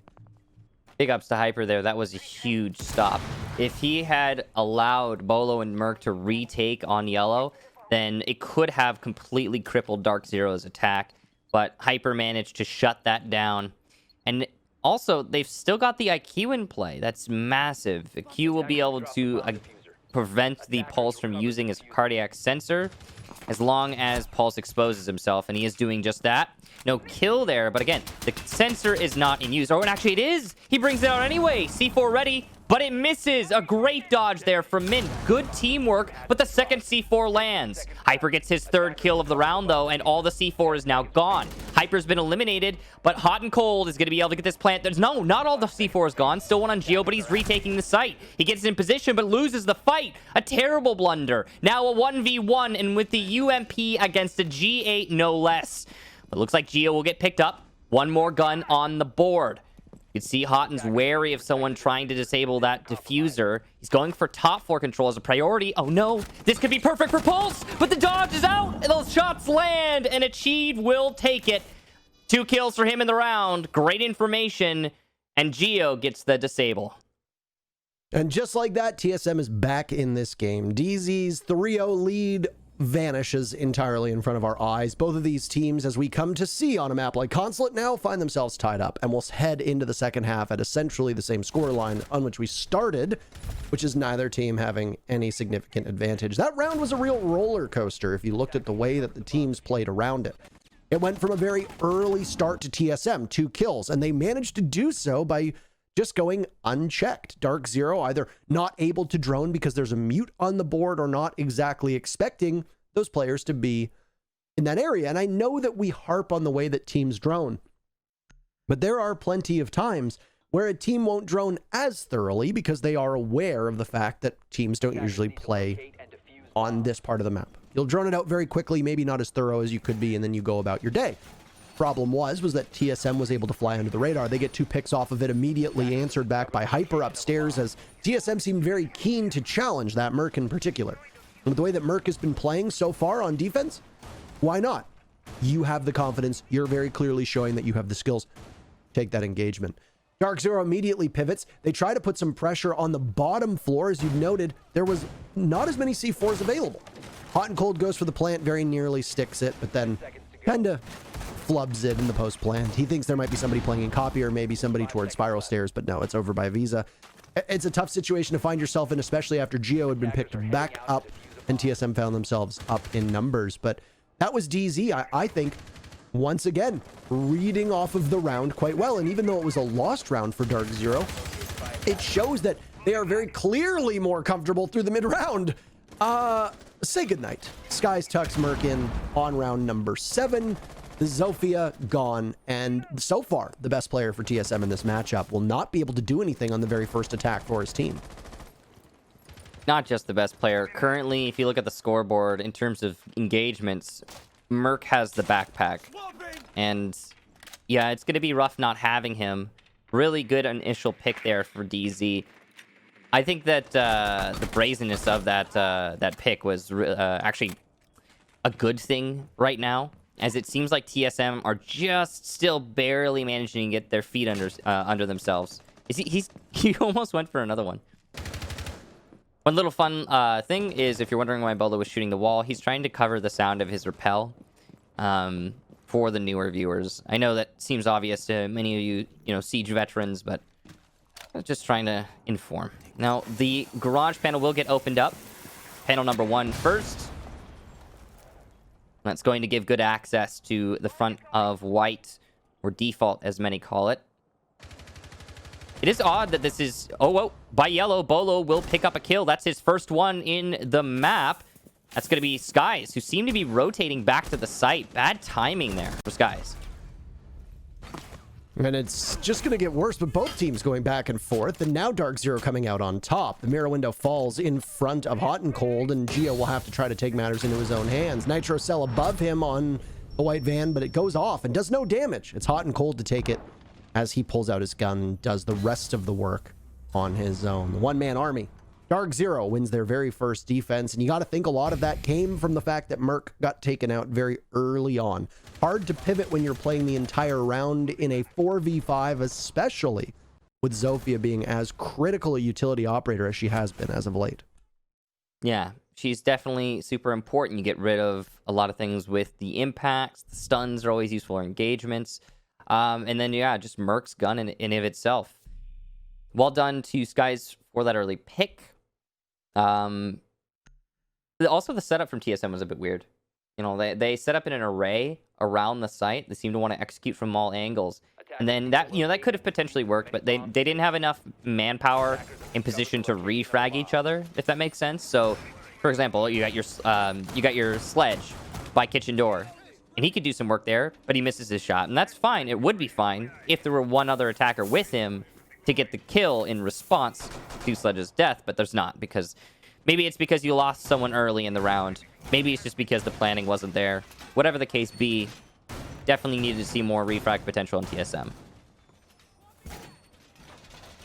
TSM as a whole have been, like I said, they've been having some difficulties being able to pull off some of the plays that I think they want to play. And on a map like Consulate, a map that they have not lost since SI, and a map that they have proven to be quite strong on, and I think plays into their style of play quite well, I would be a little bit frustrated. Now, the one thing for TSM fans that they can be buffeted by, and buoyed by, rather, is that this does tend to be a 3-3 map. DarkZero is going to win a couple rounds. TSM will inevitably win some rounds on attack. I mean, I'd be surprised if they don't. That was quite the toss from Mint, by the way, and obviously very well planned, but there's nobody even remotely close to receive that Nitro cell through the console office windows. I wish we wish we saw exactly where that was. Early pick there. Skies will go down. Merc just punching a hole into the window, and he'll pick up one. But immediate response from DZ. All right, then. DarkZero not missing a beat, putting it back to even man count. And it's Merc that goes down as well. Now, you don't want to point out individual performances, but you do have to kind of take a critical eye as to how TSM is playing, especially with the sleepers that they have on this squad. Achieved and Merc are very much leading the way, responsible for 17 kills. Geo, Chala, and Bolo add up to just 5. That is terrible, and there's no real way to sugarcoat that. You're going to need a better performance from those 3 players, and I think part of it is that DarkZero plays this stifling style on Consulate. On attack, they weren't really giving a ton of opportunity for TSM to be able to land those counter punches. You referred to it as trading. They need to be able to refrag, and it's something that TSM has really struggled with. I don't know if it's just on the side of coordination, or maybe TSM needs some time to warm up and get accustomed to this DZ style of play, but clearly something is wrong for TSM right now, given that it is their map too. Clips trying to contest in projector still. He's got at least 3 attackers vying for control upstairs, and he'll fall back. That's probably the right call as we hit the last minute. That's also going to prompt Mint to rotate somewhat, get a better position. You know, he doesn't know he doesn't need to deal with CEO, but he doesn't. And he'll expose himself unwittingly to Bolo, picks up his 2nd kill. We've been critiquing, saying that he needs to start coming alive, and maybe this is going to be his round. It's TSM have that top floor control. They've got the soft destruction, and they've got the man advantage. It's looking pretty good for them as we hit the last 30 seconds of the round. There's 2 toxic canisters left from Eclipse as he watches that B-bomb doorway into the main lobby. Back up is Hyper, not too far off. But the upstairs control from TSM can prove to be quite tricky to deal with. Down goes Geo and the diffuser as well. Eclipse knocked out. He's going to have to run as best as he can, and he gets caught heading back in. Hot and Cold has his back. A 2v2 with diffuser down. Hyper gets a pick, and it's all on the shoulders of Achieve now, who won't make it out of the main lobby. DarkZero in the final 20 seconds just takes out the broom and sweeps up the trash. DZ out to a 5-3 lead. The thing that I love to see most about DarkZero, the way that they're playing right now, is the fact that they're just making every play they think they want to make. We're not seeing a lot of... something happens with DarkZero sometimes where... You know, you mentioned it earlier. They have this plan, and if the plan doesn't work, then they just get really passive, like they don't know what they're doing, like they're not sure, like they've never played at this level before. That's happened before with DarkZero. We've seen it. I think many people have experienced this when watching them, and it can be odd. It can be really weird to look at, because you see this titan of a team just absolutely fall by the wayside. Almost looks like they're playing, you know, asleep at the wheel. And we're not seeing that at all from DarkZero today. I think that the thing I'm enjoying most about this match thus far is that DarkZero is just playing their game. They're just doing their thing. You know, and they're not second guessing. If one of the players on DZ wants to make a play, if they want to go for a fight, they're just doing that. And because DarkZero is not inside their own head, or at least that's how it seems right now, they're playing so well. It's I think it's the confidence of, I practiced this, I know I can make this work. The assurity of, if I don't make this work, one of my teammates will make it work. And the cohesion and refinement that comes after all the practice hours that DarkZero put in. It's culminating here in what I believe to be a very impressive form of DarkZero that I don't see very often. And I just hope for their sake that they can keep it consistent into future matches.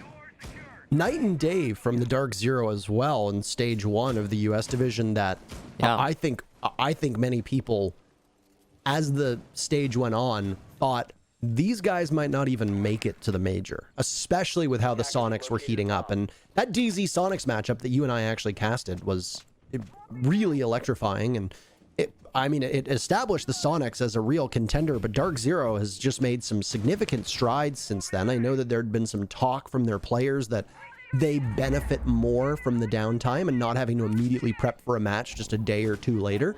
I get it. But DarkZero is always at their best when they have time to pick apart their opponents, counter-strat heavily, and be prepared for the madness that's going to come. And right now, it's certainly showing, as they are only 1 round away from match point here on Consulate. 2 rounds through on their defense, though. And, well, as you look, TSM have taken control of that second floor, and I think an opportunity for Hyper has maybe presented itself. He'll try to contest over by Connector. He misses out on the opportunity. Eclipse taking some damage as he's playing down below. This is a Teller's Archives defense, as we come to expect with the 3rd bomb site now. And it's a good split from DZ all over the map. The question is going to be, how well can they work together over the remaining 80-so-odd seconds against this TSM wrecking crew upstairs? Lots of control established from these long angles. And the cool thing about being on that tippity top floor is that you're not very exposed to C4s when compared to trying to actually contest the site. So what he's doing here is he's opening up above the site so he can see through the pre-made holes by the defense and potentially pick off one of the defenders with the C4 down below. Hasn't worked out like that just yet, but it could. It certainly could. That Sophia impact is going to give more line of sight to the attackers downstairs, and it's actually strategically placed above one of the common highways on the bottom floor. Geo will be the one to greet a C4 inside of Visa. It works out for Hot and Cold very well there. And that's Diffuser down. It'll be picked up by Achieve, though, who can now retake the bomb site. There's still a chance here for TSM, but with the C4 in stock for DZ and the information aplenty, the plant is unlikely to go down. You can see that it's being called out by Skies right now. Mint should be able to get that C4 off, but it misses. There's still one more. It's Skies' C4. He's going to have to rotate really quickly, though, if he wants to get this down. It looks like he might have stopped it, at least by forcing off, but all the while, TSM are picking up frags, looking through those holes. The air jab is preventing the rotate there, and even more guns come alive for TSM, as it's just Mint in a 1v4 post-plant. Not likely to be able to take this one. He'll do some damage to Achieved, so there's a little bit of work done, but so far, the game plan working out very well for the attack. Full HP almost, so Mint will have a leg up in 1 or 2 engagements, maybe, if he plays this right. He won't get to them, though, as Merc catches him on an off angle, and TSM take the round. It sure did seem like everything was there for DarkZero when the plant was supposed to be going down. You talked about it yourself, and I very much would agree. And I think most observers would agree, too. But things got quite messy for DarkZero when the plant was being attempted. I don't know if it was poor communication. I don't know if it was just TSM very deftly dodging around any of those nitro cells that could be tossed up. I'm not sure. For us, we can always speculate. Could have been poor comms, even though DarkZero is not usually a team that has poor comms by any stretch. Not sure. But DZ seemed to have the round on a platter in front of them. And within their grasps, it was match point. Nitro cell misses. TSM, their setup on that second floor was perfect. Not only did they have all the lines of sight that were necessary in a post plant, but it also meant that any retake that was going to happen, whether it be for the plant going down or at the end, would be caught. And that's what happens when you allow teams to get comfortable on Teller's Archives. They're going to set up on that second floor. They're going to set up, and they're going to just punish you inside a small office. They're going to camp out by the top of Visa's stairs, and they're just going to sit and wait very patiently, and that's what happened. And you also have lines of sight even deeper down when you're playing upstairs through the hatches that'll be opened up, and then through the floor that's been shot out on the bomb site in Tellers. Well played by TSM. A bit of a missed opportunity from DarkZero. TSM got comfortable. DZ wasn't able to take back the control from the map that they needed. And now this is a much closer game. DarkZero is so tantalizingly close to that match point. They're going to have to work really hard for it. Yeah, good job to TSM for making that so. Now, a lot of teams, I feel like after the initial salvo we've seen from DarkZero might have been a little bit discouraged, but not seemingly TSM. And also, while those slightly more quiet members of TSM haven't fully come alive, they are at least getting a spattering of kills here and there, and that's good. That's important. Impact frags matter, and I'm just happy for TSM to finally, seemingly, find a little bit of a stride. We'll see if they can keep that up, though. You know, you never want these matches to be as one-sided as DZ have some of these rounds been making them seem. Or making it seem, I guess, in this case. Once again, the story for TSM has been the contributions from Merc achieved. Hasn't really been much of a wake-up for the rest of the team. Down goes Geo. Oh my. You've just lost your one hard breach and now an engagement that will happen between Merc and Eclipse. It doesn't work out for either of them, and immediately Eclipse will scoot off.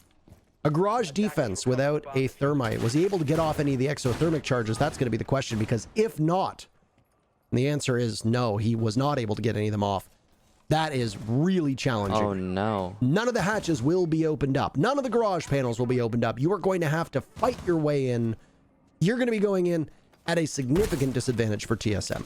None of those reinforcements, none of those hatches. And the big thing, too, are the hatches. If you can play in cafeteria, that staff area, you don't need to worry. The bathroom hatch, you don't need to worry. Yeah, you still need to be careful about the roof above you or the ceiling above you and piano, but that's about it. Man, that is a damning blow to TSM's chances here.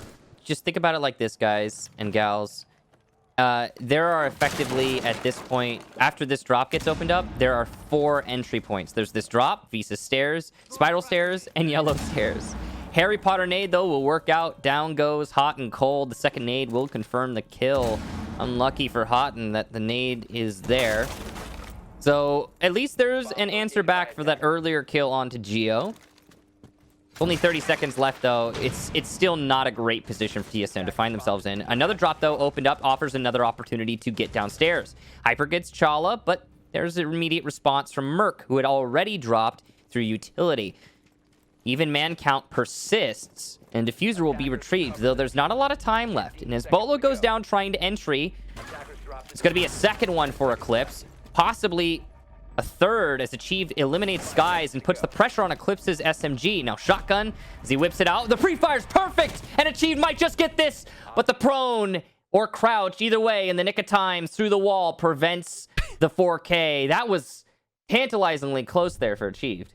He got caught swapping weapons, and I think he wanted to pull trigger there, but he just couldn't do it. Man, that came so close. If I was a nail biter, I was biting my nails, let's be honest. Certainly. That comes very, very close. And I think, honestly, some of it, too, just falls down to TSM knowing where DarkZero was going to play. They were able to win those fights. We saw from the perspective of Eclipse that the sledge was on the screen for 2 seconds, I think. And that was it. Yeah, not even. Sorry, 2 nanoseconds. I say seconds, then I realize, it's faster than that. Yeah. I mean, not quite. It was a pre-fire from Achieved. There was no way it was anything else. That was beautiful. Knowing where the rotate had happened. And I mean, you've got the mute of Eclipse that's playing by the bottom of spiral stairs. He heads into small office. All right, you know that he's going to be in there. So just pre-fire the opening. Chances are he's going to be playing a very tight angle with a shotgun, because that is going to be simply put, the best way for you to win that gunfight. That shotgun, if you say your prayers, right? It does it's a one-hit kill. If not, then it takes about 4 blasts to kill somebody. that is one of the more consistent shotguns. But yeah, it can really. Pojo tweeted, it was either Pojo or Necrox. I can't remember which one of them. Somebody tweeted, I think it was Pojo, being like, I feel like you have to believe in the shotgun or else it doesn't work. It's true. It's true. It's just it does not function at all. I'll be honest. I've always believed in that shotgun, and it has never let me down. Well, that's all that matters, then. In all these years of Siege. Now, 3 rounds from DarkZero on defense. That's what we've seen so far from both of these teams. TSM took 3 on their defensive half. DarkZero took 3 on attack. Now, as DZ have taken 3 on defense. Now, 2 more rounds for TSM to be able to tie this one up and send us to overtime. If not, then we look towards Clubhouse, a map that was played by both teams yesterday. And, well, they both won it, though in much more dominant fashion for TSM with a 7-1 victory over Oxygen. It was 7-4 for DarkZero over Space Station on that Clubhouse map. DZ 6th picked into the Clash, and we know how good Mint is on this role. That is going to be troubling for TSM. Now, the good news is they have a couple counters. Number 1, they've got frag grenades. Number 2, they've got EMPs to disable the shield. They can knock it around with the concussions from Merc's Zofia. And then if the Clash puts herself in a position where there's an air jab in play, she can get knocked over. And Nomad ends up being quite a good counter as well. So there are tools here for TSM to deal with it, but Mint is a smart player. And, well, as long as he stays relatively safe, this is going to be a major thorn in the side for TSM that just might be too hard to pull out. Yeah, Clash is a pain. I mean, there's nothing else, to say about that. She's just a real pain. She's very annoying to deal with. She's going to soak up a lot of time. The only real advantage that you're afforded when the enemy picks a Clash is that you've got one less gun actively engaged. And usually that isn't a huge deal for most teams on defense. Eclipse goes for a very brazen play. He gets away unscathed, so that's okay. And again, this is more of DarkZero, like I said earlier, just doing what they feel is right. C4 will miss there. It was baited out successfully by Geo. Well played. Good effort. TSM will be able to open up the wall with the Habana. The drop is not being watched, and so Eclipse gets out. Cheed will be eliminated by Houghton from, oh my gosh, this angle from the basement through the middle floor all the way to the window on the balcony. The upside down rappel achieved, eliminated, and that is a very big frag. And it's coming out as well on a console office defense. So things that surprise us. Mint on the Clash, not that surprising, but it's funny because out of all the things that we can focus on in this particular round, that is going to be one that sticks in people's minds. And expect to see that angle a few times, I would imagine. Skies takes a bit of damage, but out goes one of those toxic canisters. He knows he's not likely to be able to do it again without a pre-fire. 20 seconds left for TSM. That's it. They are running out of time, and they are running out of time very quickly. They have not been able to confront this Clash head on, and they'll have to just go on in. There's disabled of the shield as the EMP hits. Geo sprints in. He'll need to try to plant in the corner. Down goes Merc.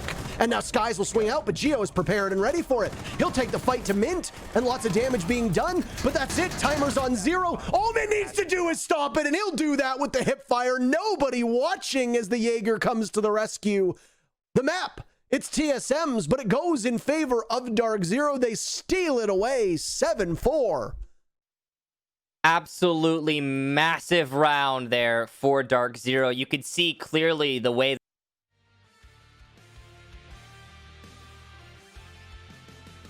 that he didn't want any kills. Mint didn't want any presence. He wasn't doing anything other than calling for his teammates. And with all of that information, with that abundance of knowledge, DarkZero just couldn't lose the site fight. That's it. Well played there to DZ, an amazing setup. I love the angle from the bottom floor. I love the way they use the Clash. I love just about everything about that. And what we can say quite clearly is that DarkZero have put a lot of work into Consulate. I will once again say information that was provided by Jesse Chick, so thank you very much, Jesse, that TSM have not lost Consulate since they competed at the 6 Invitational. That's quite a run, and it comes at a pretty bad time. TSM will have to do something to wake up for Clubhouse. It's up next, but we got a break for you before we get back into the match.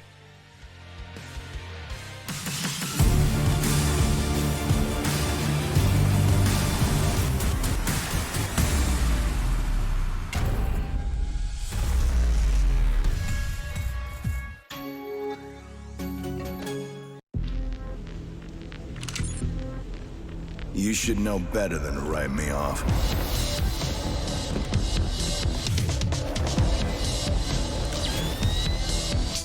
Consider this a teaching moment.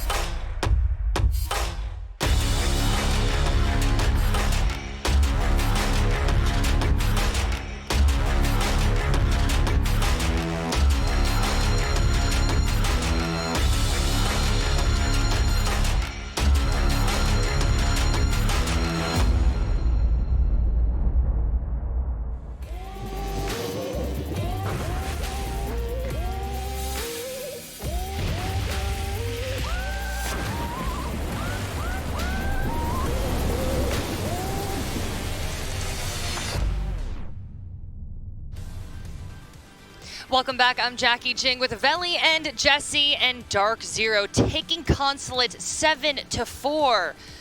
Okay, so we all picked TSM and DZ clapped back and was like, not today. Oh, really? Okay, flip-flopper over there. Okay. But, you know, we said at the top of the show, DZ, can they be consistent? Can they bring out what we saw yesterday? And, yeah, this looked pretty good here. Jesse, DZ capitalizes when they're in control and their plans are executed well.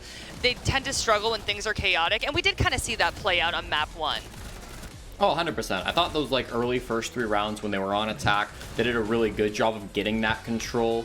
I think every single time they either had that man advantage or they were putting themselves in positions where the site was more under their control than it was the defenders. They were doing a really good job even in round number 3 on that Teller's attack where they planted pretty early and they kept that pulse suppressed with the IQ. So when they had that control, it was really going their way. When it started to slip and when we saw TSM that comeback was when they started to go, they went for a rush in round 4, which was weird and didn't work. Then round 5 got really chaotic in the dying seconds as well, and TSM won that out for some good plays from Merc. So it really did seem like when things were structured, when DarkZero was in control, they were playing their game. And that's what we know from them, that's what we come to love. And of course, when they move on to defense, they did a really good job of keeping that as well by either getting some really early picks through spawn peaks or through C4s or just getting that diffuser down. And so they did a really nice job keeping control in defense as well. And I love that little clip there showing Skies getting so amped, jumping out of his seat. Veli, we were chatting earlier. We saw a variety of ops and strats from DZ, and you were telling me their strat book runs deep. Can you elaborate on how they showed that and why that impressed you? Yes, I just want to point out this one part. I'm not going to dive deep into it, but hot and cold all the way down below in garage through all the soft destruction in the floors to kill a chief that was on balcony. That is bonkers. But the one thing I really like about what DarkZero were doing is just their use of different ops, right? Jesse made fun of them picking Amaru, and even though Amaru died without a kill once again, I mean, that was expected. But this is important because I called this out last month. In the middle of the month, DarkZero, when they were halfway through their season, right, for stage 1, they only picked Maestro 9 times with a 40% win rate.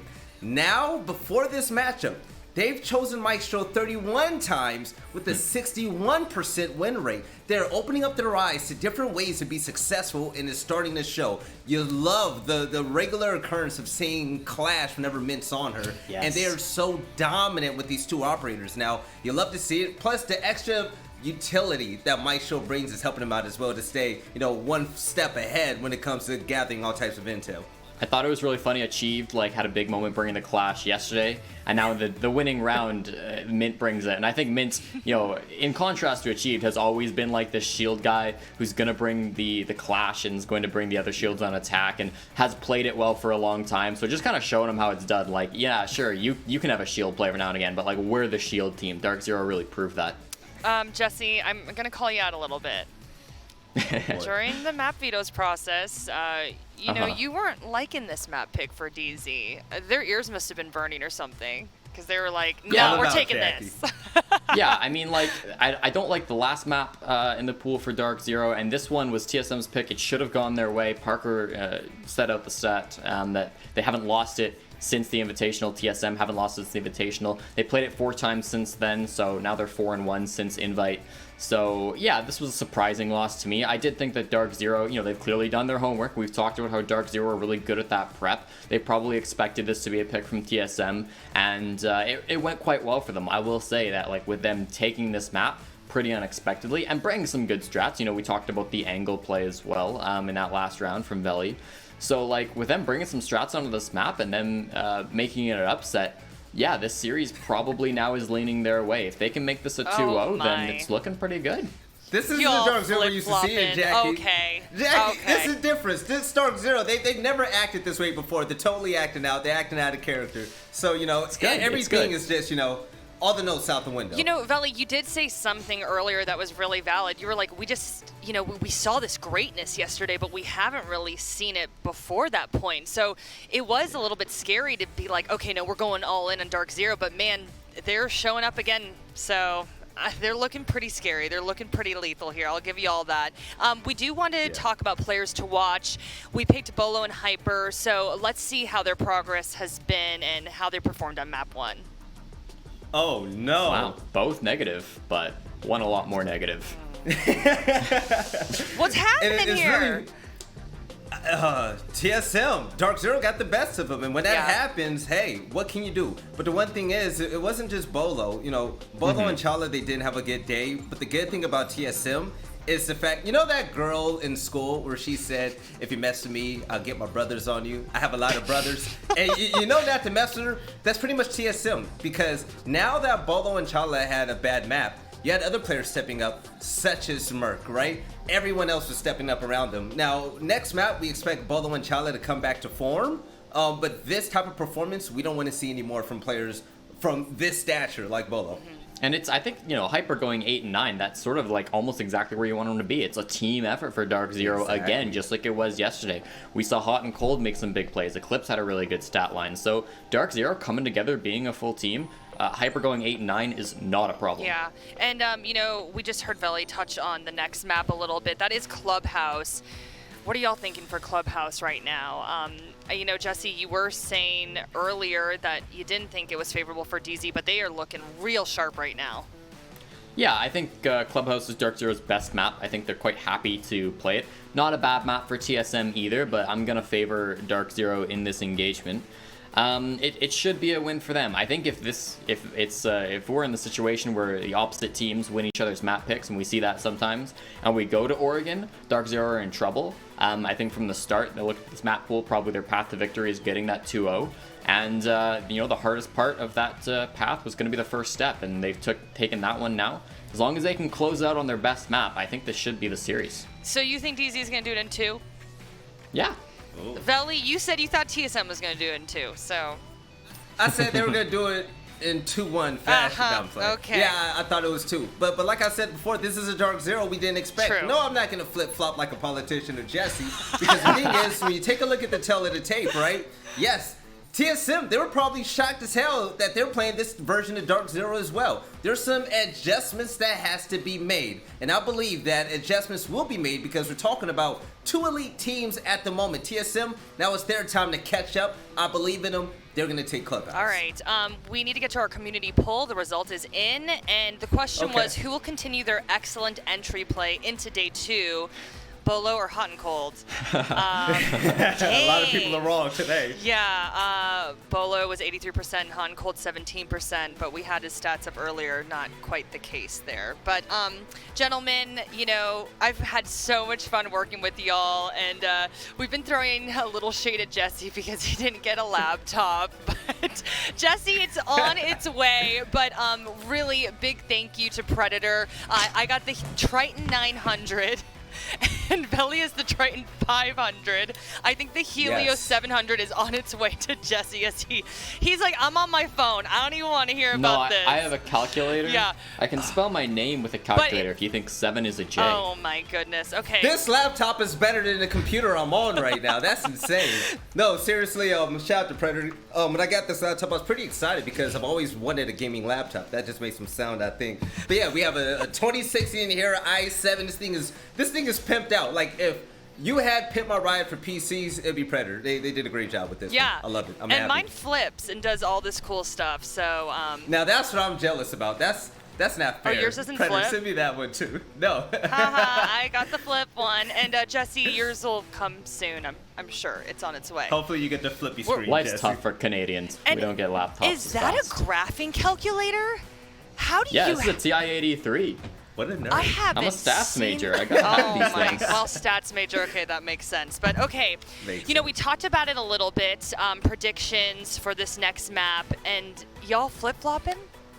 So you're like, okay, I we're doing I respect it. Jesse's flip flop. I respect it. This DarkZero team is something special. I agree. They are looking fearsome. All right, well, let's get to it. Who's ready for map 2, y'all? I'm so excited for it. Is DarkZero going to do this in 2, y'all? We'll have to see. Or maybe TSM's going to battle back. Do not go anywhere. We'll be right back.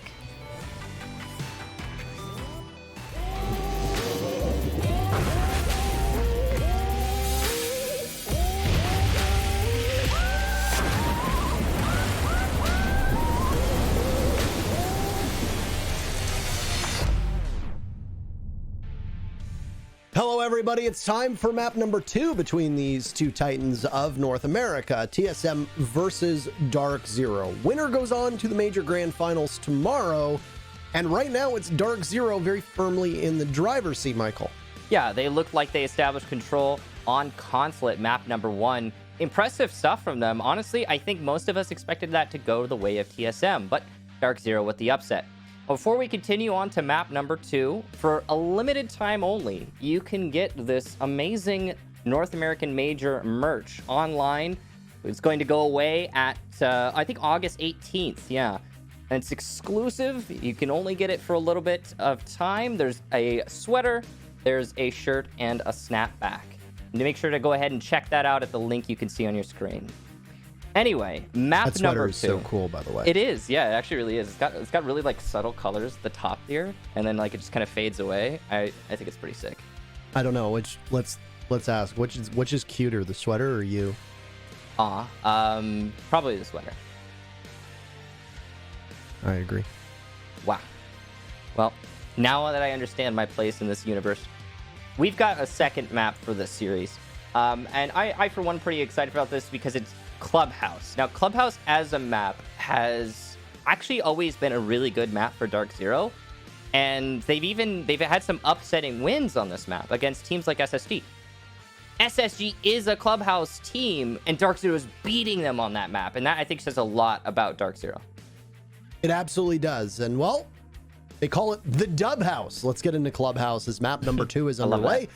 If DZ wins, they are off for the rest of today. They wait for the victor of TSM versus SSG in the grand finals tomorrow, and they would have a 1-map advantage as well. Tsm Banning Maverick, he is a standard ban on Clubhouse. Usually 1 hard breacher is banned here, maybe even 2, but no, Capitao is taken out. DarkZero does not want to deal with him, which is funny because DarkZero was so proficient with Capitao on console. It just goes to show you that teams like to change up which operators they bring into their operator pool depending on the map. Another quick one for DZ is they'll take care of Valkyrie, leaving the very final defender to be banned by TSM, and they don't need to think twice about it. Is it going to be Wamai? No, it's Mira. So no Mira available. All right, so we've got our bans all done. The Capitao ban makes a lot of sense considering what we saw in map number 1, although it is DarkZero to ban out the Capitao. It looks like they're just trying to get rid of a tool they think is useful in general. Smart stuff, though, all the same. All right, we're getting into the first site. It'll be bottom floor. Got Mute being brought out. Lesion. So the Lesion's going to be because Dirt Tunnel primarily. I know a lot of people might be surprised by a Lesion pick. We see it occasionally, but not as commonly as he once was. He's really good on the Dirt Tunnel, preventing that push, which is oh so common. And I can see like there's a lot of control as a priority for the defense right now with their operator selection. Denying the droning is a huge priority, as you can see as well, which is kind of an older style, but one that still makes sense. Still works out very well. This has all the makings of your very typical clubhouse roam defense, where you open up the hatches inside a weight room, you play off of that. You've got the hatch as well open in construction, as is shown on your screen. Castle's going to waste all of their utility, and then you'll waste lots of time. Drones will be caught by either the mute jammers or the Mozzie pests. It will deny a significant portion of the map from being discovered by DarkZero, and DarkZero's drone work has been impeccable so far over the last 2 days. So it's going to take about 1.5 to 2 minutes for DZ to be able to discover the locations of these players from TSM. And we'll see what kind of engagements TSM is going to take.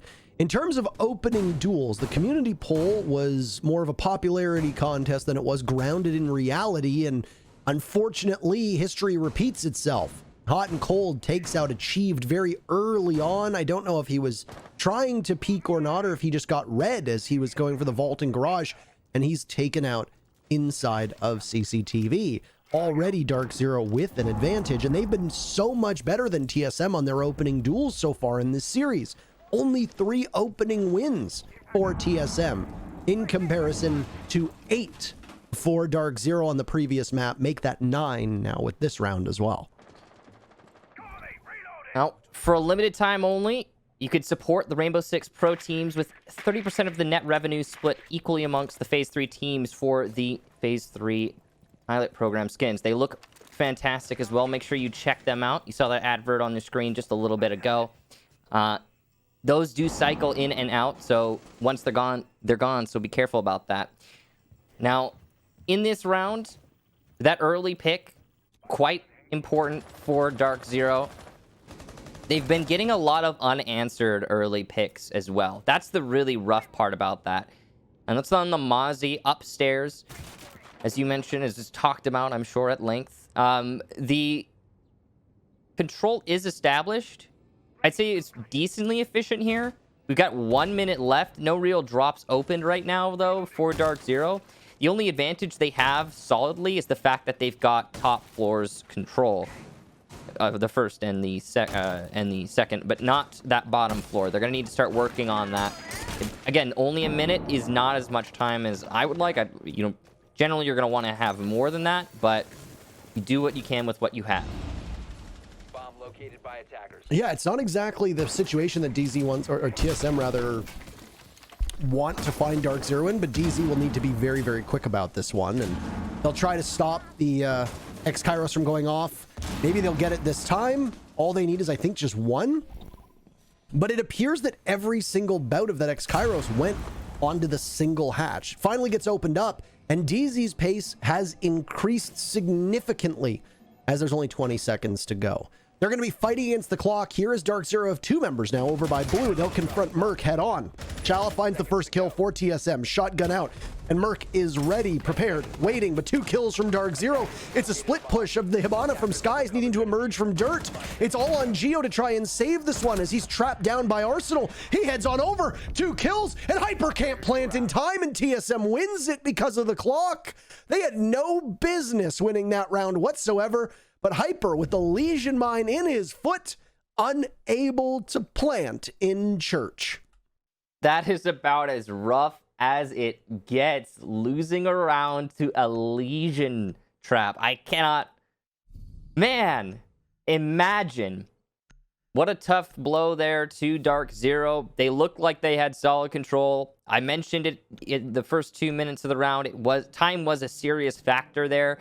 DarkZero were a little bit behind where I'm sure they expected themselves to be. And in the end, it comes down to 1 player left alive on TSM and a Legion trap in a foot. That's just so rough. Now, TSM does get the round, and that's all that matters for them. They'll go to Cash for their next defense. The overall execution there for DarkZero was, you could see, I want to say, like, probably... I think it's like a known quantity. I think once DarkZero cleared out upstairs, they knew exactly what they were getting themselves into. They knew exactly where their hard destruction was going to go, the hurdles they were going to have to jump over. Seemed refined is the way I'd put it. Again, if just a few more seconds were left in the round, I think DarkZero probably had that. Or I don't think they had that. They certainly had that with maybe 5 more seconds to just take the engagements there. Geo was in the middle of a reload, for heck's sake.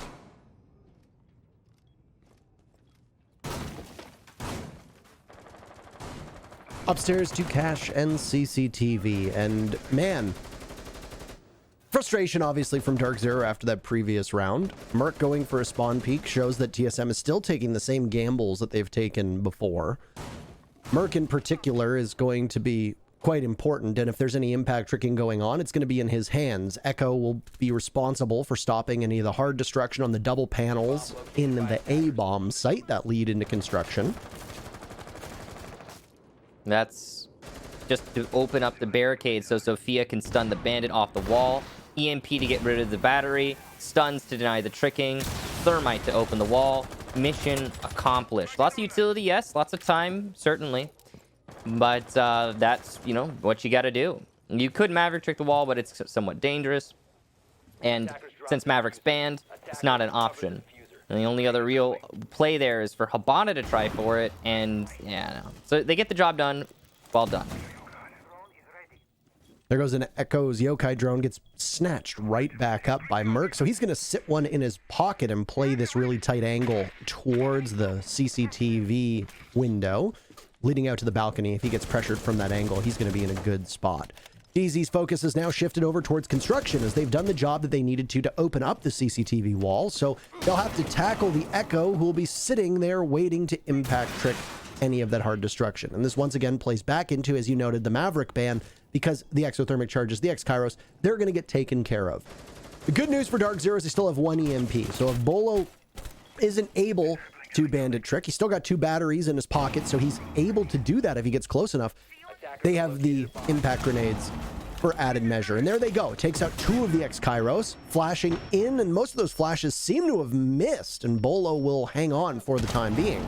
There goes another set of X-Kairos, well played by the second impact, and it's opened up some of the wall. Down goes Merc to a great angle from Hot and Cold. He's outside, waiting to burst on into CCTV. Eclipse falls to Bolo and back to a 4v4 with 40 seconds left, but the round appears to be heating up. Bolo decides to peek around the bomb chassis and he gets punished for it. So DarkZero will begin to get more confident in their approach.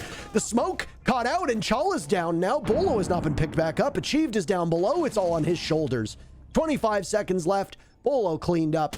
Achieved will need to clutch this. He finds Skies thanks to the pings. Takes him out. Diffuser now in the hands of Hot and Cold as Achieved will sprint up the stairs, but he won't make it past the top of Red. DZ clean up. Something they couldn't do in round number 1, and these teams will find themselves tied up at 1 apiece. The major factor there was time. DarkZero were much better at being efficient with their execution. They got that wall open by server and they rotated. I love that they didn't waste any time with the garage. DarkZero is well aware that would have been a massive problem for them had they committed to the play. Instead, they fully commit to server wall and the construction take. Works out well for them as they push on in through the doorway. The reason it works out well for DZ, though, mostly comes down to the way TSM decided to play that. There were many fights taken there by TSM that they really... that could work. We can call them gambles. Some call them 50-50s. Fights that could work, but are unlikely to. Or like 75-25s, to be honest. But... yeah, it works out well for DarkZero. They're holding the angles. They're ready for the fights. They're expecting TSM to try and scrap their way out of it. And DarkZero picks up a multitude of entries over by the cache bomb site. So well done. TSM will try this again. They'll come back to the very same site. See if they can change their fate here. I love another thing. There's one other thing about DarkZero's execution that I have to give praise to. The Maverick tricking of the wall has become so bog standard nowadays. Like, it's so expected you're going to Maverick trick the server wall. And the fact that DarkZero isn't missing a beat when the Maverick gets banned and they're bringing out the Thermite, the Zofia, the Thatcher to get the wall open. And they've still got that well refined in their head from when that was the meta to do every single round. It just, you know, it speaks of a deep strat book, a deep understanding, and it's good stuff.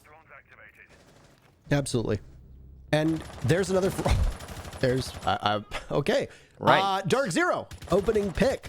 Yet again, 3 in a row. That makes 11 opening duels in favor of DarkZero to 3 for TSM. Jeez. So And the other thing that we need to keep in mind is the one thing I don't actively keep track of is how quickly that's refragged. All it is that, hey, they got the immediate first kill. Now, 11 of those means that they get the first kill, but some of those could have been coming in the final 20 seconds, could have come with 30 seconds left, or they got the first pick and immediately TSM responds and gets 2 picks of their own. That's something that, you want to delve deeper into, and that's something that I'm sure Jesse can probably reference. I'm sure there's some setting on his graphing calculator for him to be able to take care of that. But I can certainly say in this match that TSM have been extremely delayed in their response to DarkZero's initial entry kills. We've seen numerous rounds where it becomes 5v4 early, thanks to DZ getting the entry, and then it lingers there for the majority of the round. It's been pretty rough for TSM on those early engagements. Heavy pressure now inside a garage as Geo will see the magnets get used out as all the flashes dumped on in. There's still 2 charges, at least 1 charge rather, on the ADS that is right in front of him, and he'll need to be very accurate with those shots. He decides to head on down. He gets a kill on the hot and cold, but he looks the wrong way. Collapsed upon and sandwiched by the 2 members of DZ who had just barged into that garage, and they now have the control of it that they'd wanted. Immediately going back onto drone with a minute left, give or take. It's plenty of time for them to be able to work through this. Whether DZ will continue to hold that position is anybody's guess. TSM will now try to weather the storm with sitting very securely on the bomb site. They're not really all that well spread out. Just off site is Chala, who will wait very patiently. Both Bolo and Merc are inside of Cash. So the smoke is going to be the only line of defense for what will likely be a B take given the silhouettes.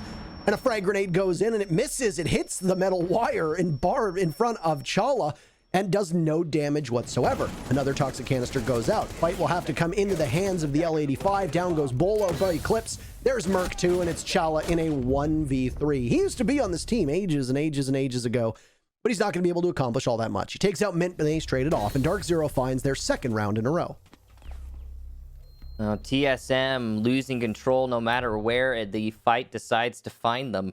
I love that DarkZero adjusted their strategy. Pardon me.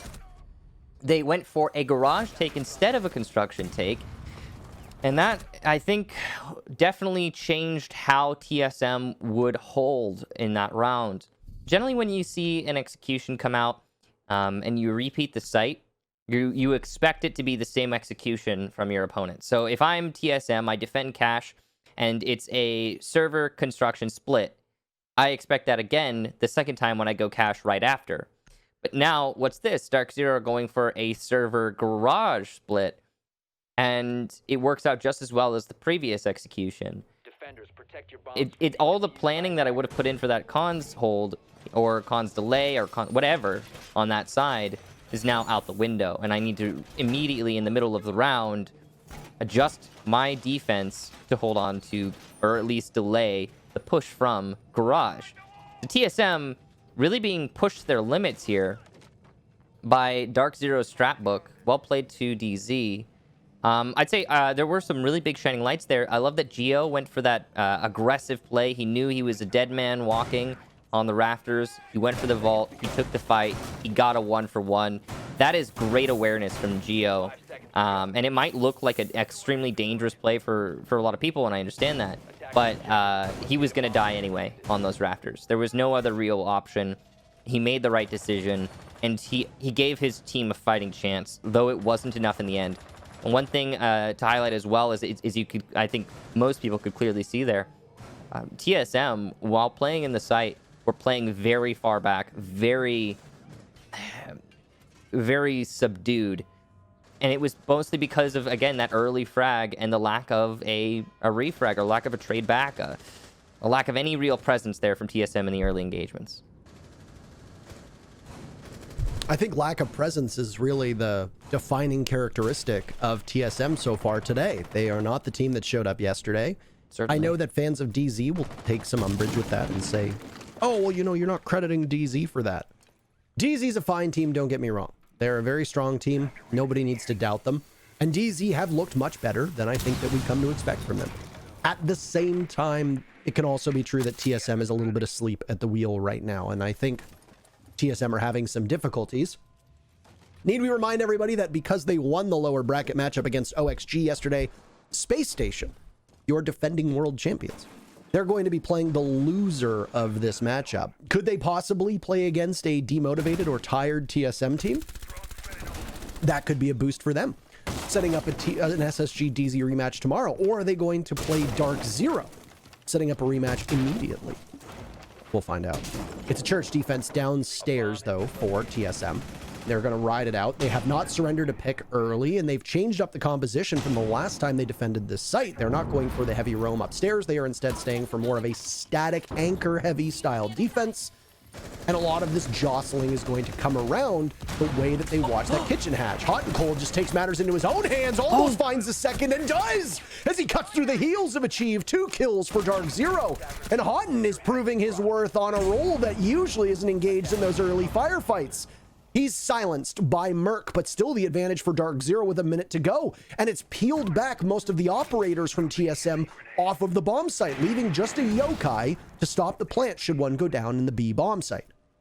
That's what I was talking about in map number 1. DarkZero just decide they want to make a play and they go for it. Hot and Cold, he was peeking through impact holes to try and kill Bolo, who was impact tricking. And boy, howdy, did he get him, and then some. Achieved, also trying to assist. He had to fall back. He got caught in that rotation. It's a good thing that Merc was there to get the refrag at the very least. The drop's coming out here from DarkZero. Eclipse is in position to get the plant. There might be a yokai drone to deny him, though. He'll start going for it after picking off Geo on the entry. Here's the yokai. Oh no! Unfortunate, the yokai goes onto the floor, and it's not even going to matter in the end. DarkZero rush in. They do not pin all their hopes on that defuse plant with an echo in play. Smart play there from DarkZero. And they'll take yet another round. Tell me that Hot and Cold turning in his chair and clapping. Can we replay that? Do you have access to do that production? The Hot and Cold turns and claps at the camera. That's going to be in a video. That's going to be in a video somewhere. Production, I don't know if you can do that. I want to replay. I didn't get to see it. It was cute. It was cute. They're working on it. So we'll hopefully have it soon. Cool. Everybody likes that Dream does the clap. But Hot and Cold's clap was kind of cute as well. So we'll have it there. He pivoted in his chair and he looked and he did a little bit of a golf clap. So nice. Attack on Clubhouse right now, decidedly DZ's favor. They have taken 3 of the first 6 rounds, and there are still 2 more to go. They can continue to stat pad, and this might end up being a relatively quick match. Now, every single time we say that, it ends up being a longer match than we'd expected. So I've just jinxed it effectively, and I hope that people aren't eager for a quick one, because TSM really need to show up right now. The problem with defending on Church the way that they did, and we've seen teams fall victim to this before, is that if the attackers are given enough time and they can pull off the hard destruction really well, you find that you can't really go anywhere as a defender. If you're playing inside a Church and the Moto hatch is gone, you can't really rotate out of Moto because you're afraid you're going to get picked off from above. Additionally, if they're attacking from the bottom of main stairs and they've got maybe the Church wall opened up, or they're trying to get the Church wall opened up, you have to aggressively swing through Moto, whether the hatch is open or not, to try and take out one of the attackers playing off that wall. Now, all of that, of course, is a bit different, because what ended up happening is after Hot and Cold opened up that hatch, he killed 2 players that were sitting under the hatch, because I don't think they were expecting such an aggressive play. Most of the floor around that hatch and kitchen was shot open. That should have been an easy pick for the defense to try to take out Hot and Cold, and it looks like they attempted it, but they just missed it. And by allowing the Thermite to take out 2, one of which was the Kaid, who was trying to get back into Church, you've lost a lot of your defensive power. You've lost a C4 that Achieved had in his hand, and ultimately it put you at a massive disadvantage. And you can tell that right now, TSM is not the most comfortable on this map, Michael, because their site rotation is literally just cache CCTV and then Church Arsenal. They are not trying for Gym. They are not swapping things up. They're going back to the same bomb site after losing. And I think that's a big problem for them on defense. I think it mostly comes down to, yeah, it's the losing, like you mentioned. Now, if you're not winning, then why would you rotate to what you as a team perceive to be an inferior bomb site, right? So that's probably part of what's going through TSM's heads right now. And, you know, honestly, again, the word I used earlier, the subdued nature of that style of play is very dangerous for TSM. And it's something that right now the assertiveness of DarkZero has, I think, really been the main focus for these last few rounds. Even that one round TSM managed to win. Remember that? That was boy, was that close. Could have easily. You're talking about the first round, yeah? Yeah, I'm talking about the TSM round. Yeah, this could have very easily been. This probably should have been a 4-0. Yeah, if we're being completely honest. Yeah, I think that this is really more a 4-0 than anything. But TSM, I mean, they got the round. That's all that matters in the end. And right now, we're still looking at DarkZero in the advantage. So I don't know if you just saw that. Skies is completely at X Kairos. Kitchen hatch will not be opened up unless there is an exothermic charge that was applied to it. We don't know. Hot and cold's at 0. But the impacts worked quite effectively. Oh, big kill here for Hot, and he'll get control of blue, and he can turn that into church control if he stays alive. A retake from the Legion of Bolo, though, nets 2 kills.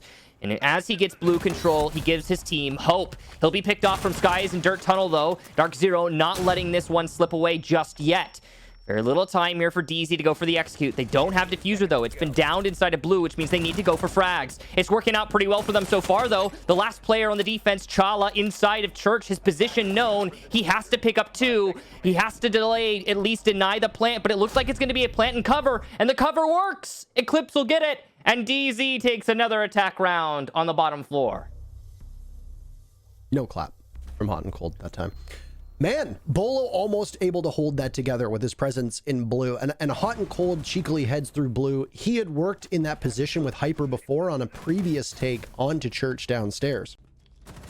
And both members of DarkZero did an effective job of that. When teams position themselves the way that they do inside of blue, they're usually leaving some of that triple panel from the generator in blue leading into church wall open. And you're going to use that to try and command those line of sights and be able to take engagements. As you could see, Chala was trying to do that from behind the bar inside of church. He knew that there was a thermite in that position. He tried to fire onto him, but it was Bolo who ended up swinging and getting the kill. So blue control goes back in favor of TSM. Sky's in dirt because he's now rotated after he had fallen off of kitchen. It didn't work out effectively for him. He gets 1 pick, moves over to dirt, and then immediately pressures and gets the refrag onto Bolo. Well done. And there you see defensive stronghold. TSM has a 7-2 record on their last 3 maps defending the church bomb site. That's pretty good. And right now, they have won it once of 3 times. And like we said before, that was a very narrow victory and very easily could have been a DZ round. DarkZero have been absolutely beating the stuffing out of TSM so far today. And DZ are making quick work of this series right now. They're looking pretty strong right now. Yeah, that's for sure. The TSM, on the other hand, seriously struggling here. Now, this is the thing. I'll be honest. I expected this for DarkZero. I did expect DZ to be on top of Clubhouse.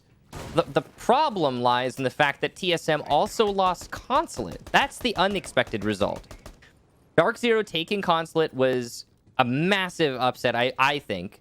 And it's the real kick in the pants here for TSM, because now they have to win on a map that, in my opinion, clearly favors DarkZero.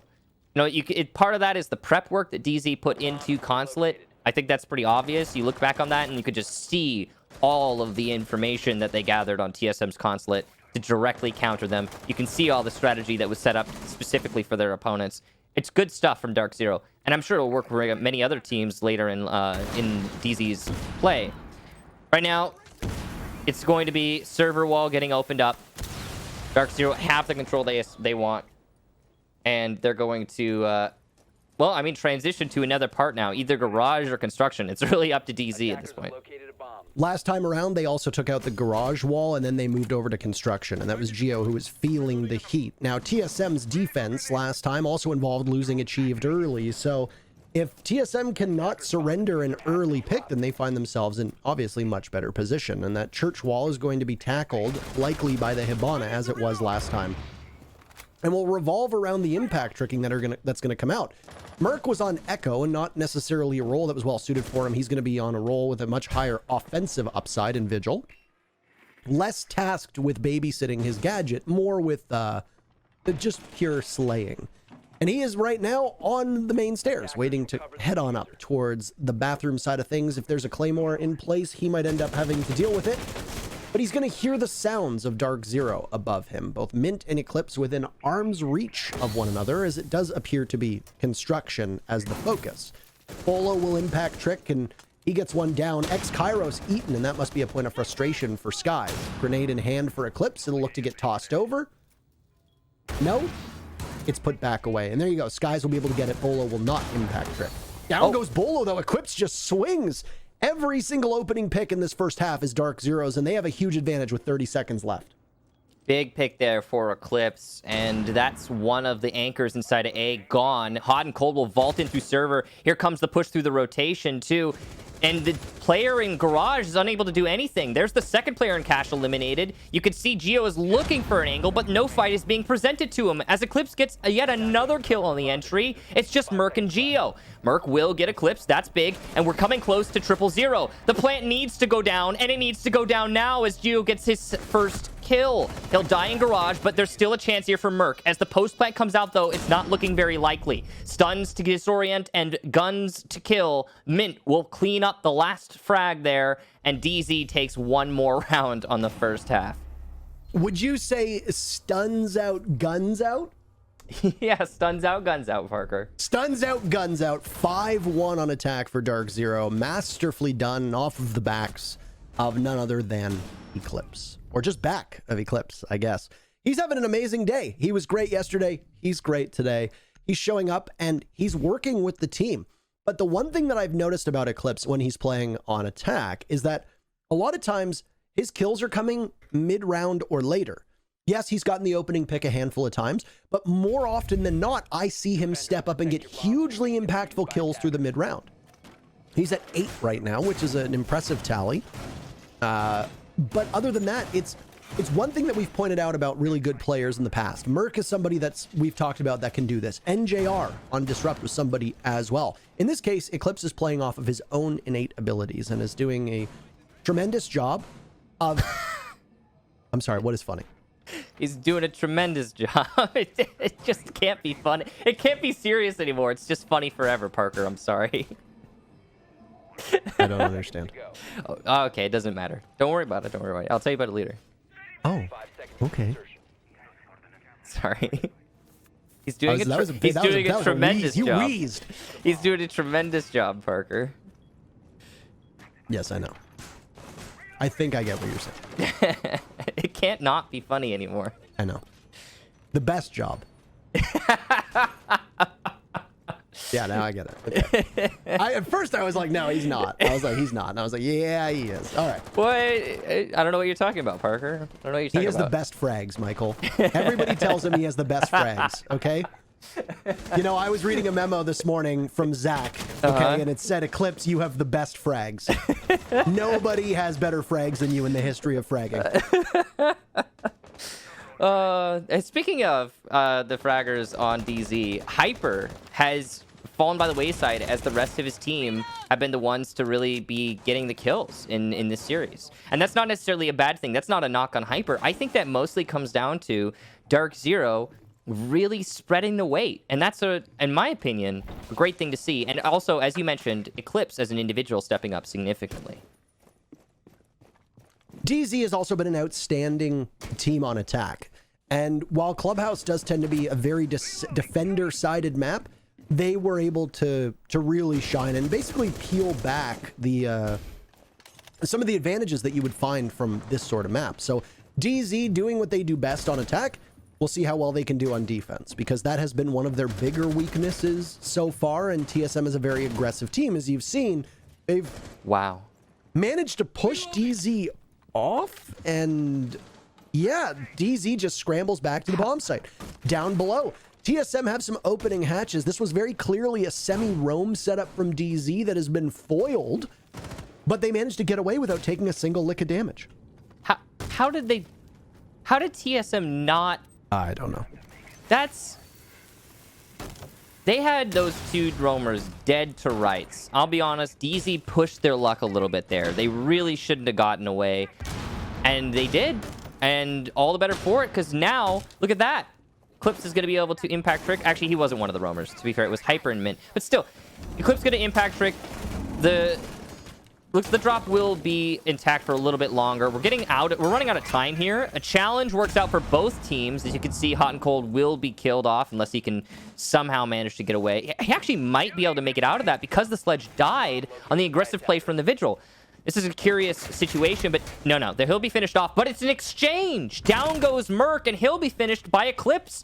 The aggressive play from Eclipse has been perfect this round, and it has somehow managed to maintain the advantage for DZ quite solidly.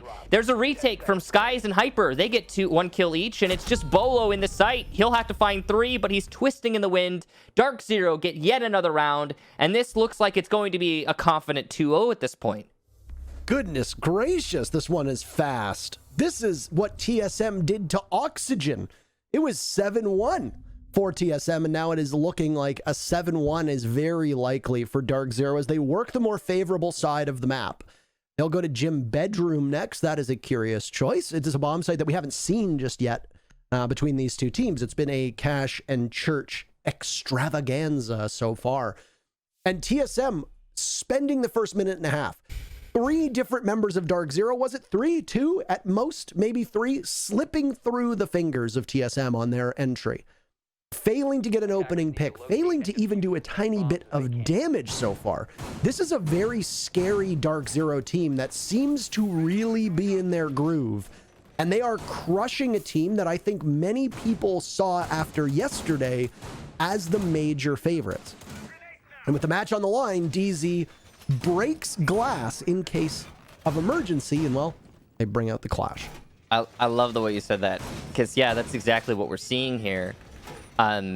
Mint has been bringing clash to lock out rounds through this whole series. We saw it in the last map, final round of Consulate. Mint brings out the clash, and boy, did it work out well for Mint and DZ as a whole. He gathered so much information. The rest of his team was allowed to play off of that, and it looked pretty one-sided as a result. So the clash is a really nice little trick that DZ's got hidden up their sleeves, and you can expect they won't be able to use it for much longer. After this series, it's unlikely that they'll see... Oh, early damage done to Mint there.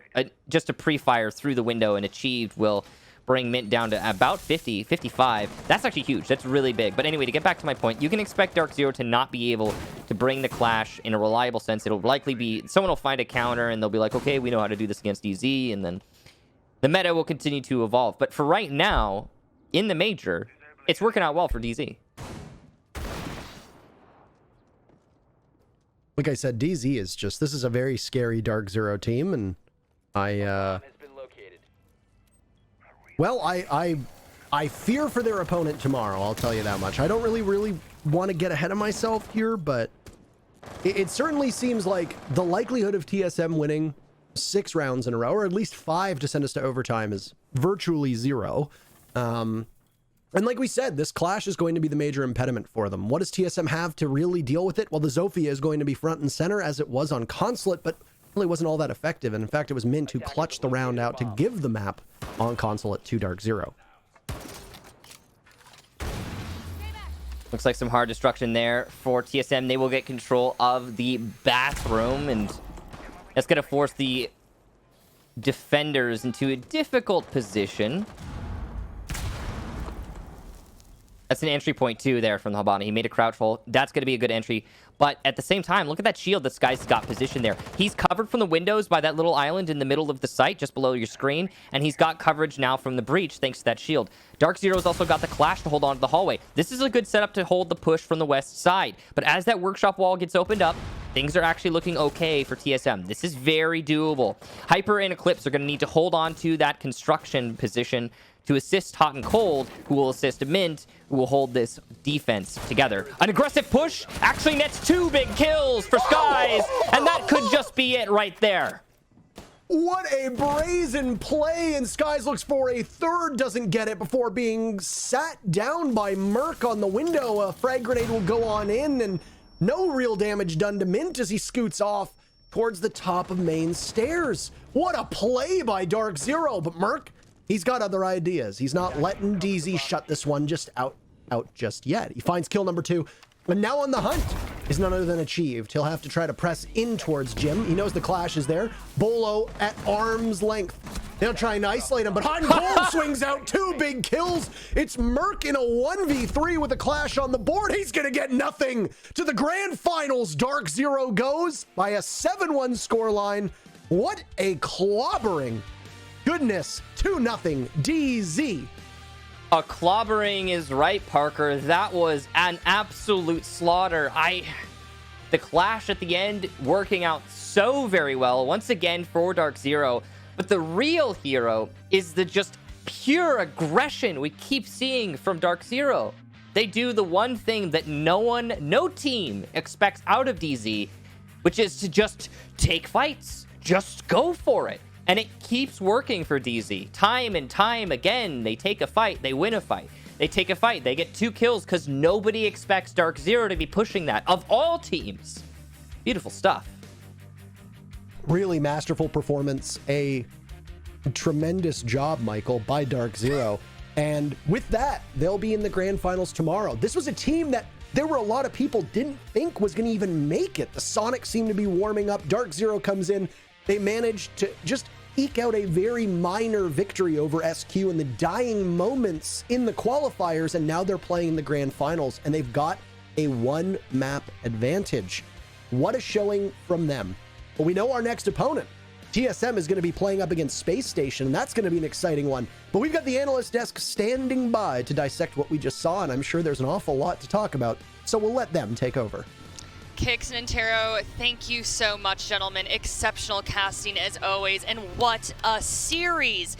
TSM taken down by DarkZero, and Oh no. oh my goodness. I had Veli. to do it, Jackie.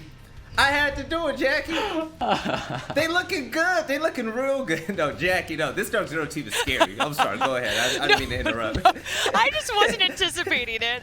I hear Jesse giggling, and I just come up to that. That's all I'm going to say. But no. I mean, I hate to say it. All 3 of us said TSM, and wow, we were completely shocked. DarkZero, wow, what a series for them, doing it in 2. Jesse, I really want to talk to you about that last round, though. How the tables have turned. We saw Achieved on Clash yesterday, but Mint showing him how it's done, apparently. It's okay, it's 2 maps in a row. The final round is being played with DarkZero on a Clash, and then this time it's on Clubhouse. It's the same bomb site. It's the exact same position that Achieved had the big play and was playing on Clash, and we were praising him for it, and then they lose to it in this best of 3. Oh, the irony. Siege gods work in mysterious ways, but that was really something. And it once again hammers down the point that we talked about at the end of the end of map 1. Mint is the king of the shield, and Achieved should not try to tread on that ground. Oh my gosh. No. But Veli, we were talking about this. DZ striking first. DarkZero doing really well, getting opening picks, and this leading to so much of their success that we're seeing. It's actually crazy. So, you know what? There's been a stat that Jesse has been throwing out so often. And Jesse, what's the stat? When TSM gets the opening pick, what's the percentage rate of them winning that round? It's a 77% win rate, highest in the US division. Wow. That 77 win rate didn't look that way today because DarkZero were all over, and Parker was talking about it. The first 3 rounds, we saw vital and efficient kills happening on DarkZero's side. They were getting the first blood often, and they were successful because of that. Whether it's Eclipse, Hyper, whoever it might be, they stunted TSM's growth just so fast, and it wasn't even fair. So the thing was that made TSM so much worse after those opening kills. I usually don't look at opening kills as, determining factor of a round. But when you have Achieved dying early, Merc, whoever it might be, Bolo, Jaeger's off the board, that's scary, and that can affect the team in the biggest way possible. So DarkZero, they're scary on attack, and it looks like they're getting even better at it. Gentlemen, we keep on talking about just evolution, right? And DarkZero has had such an exceptional storyline for this season.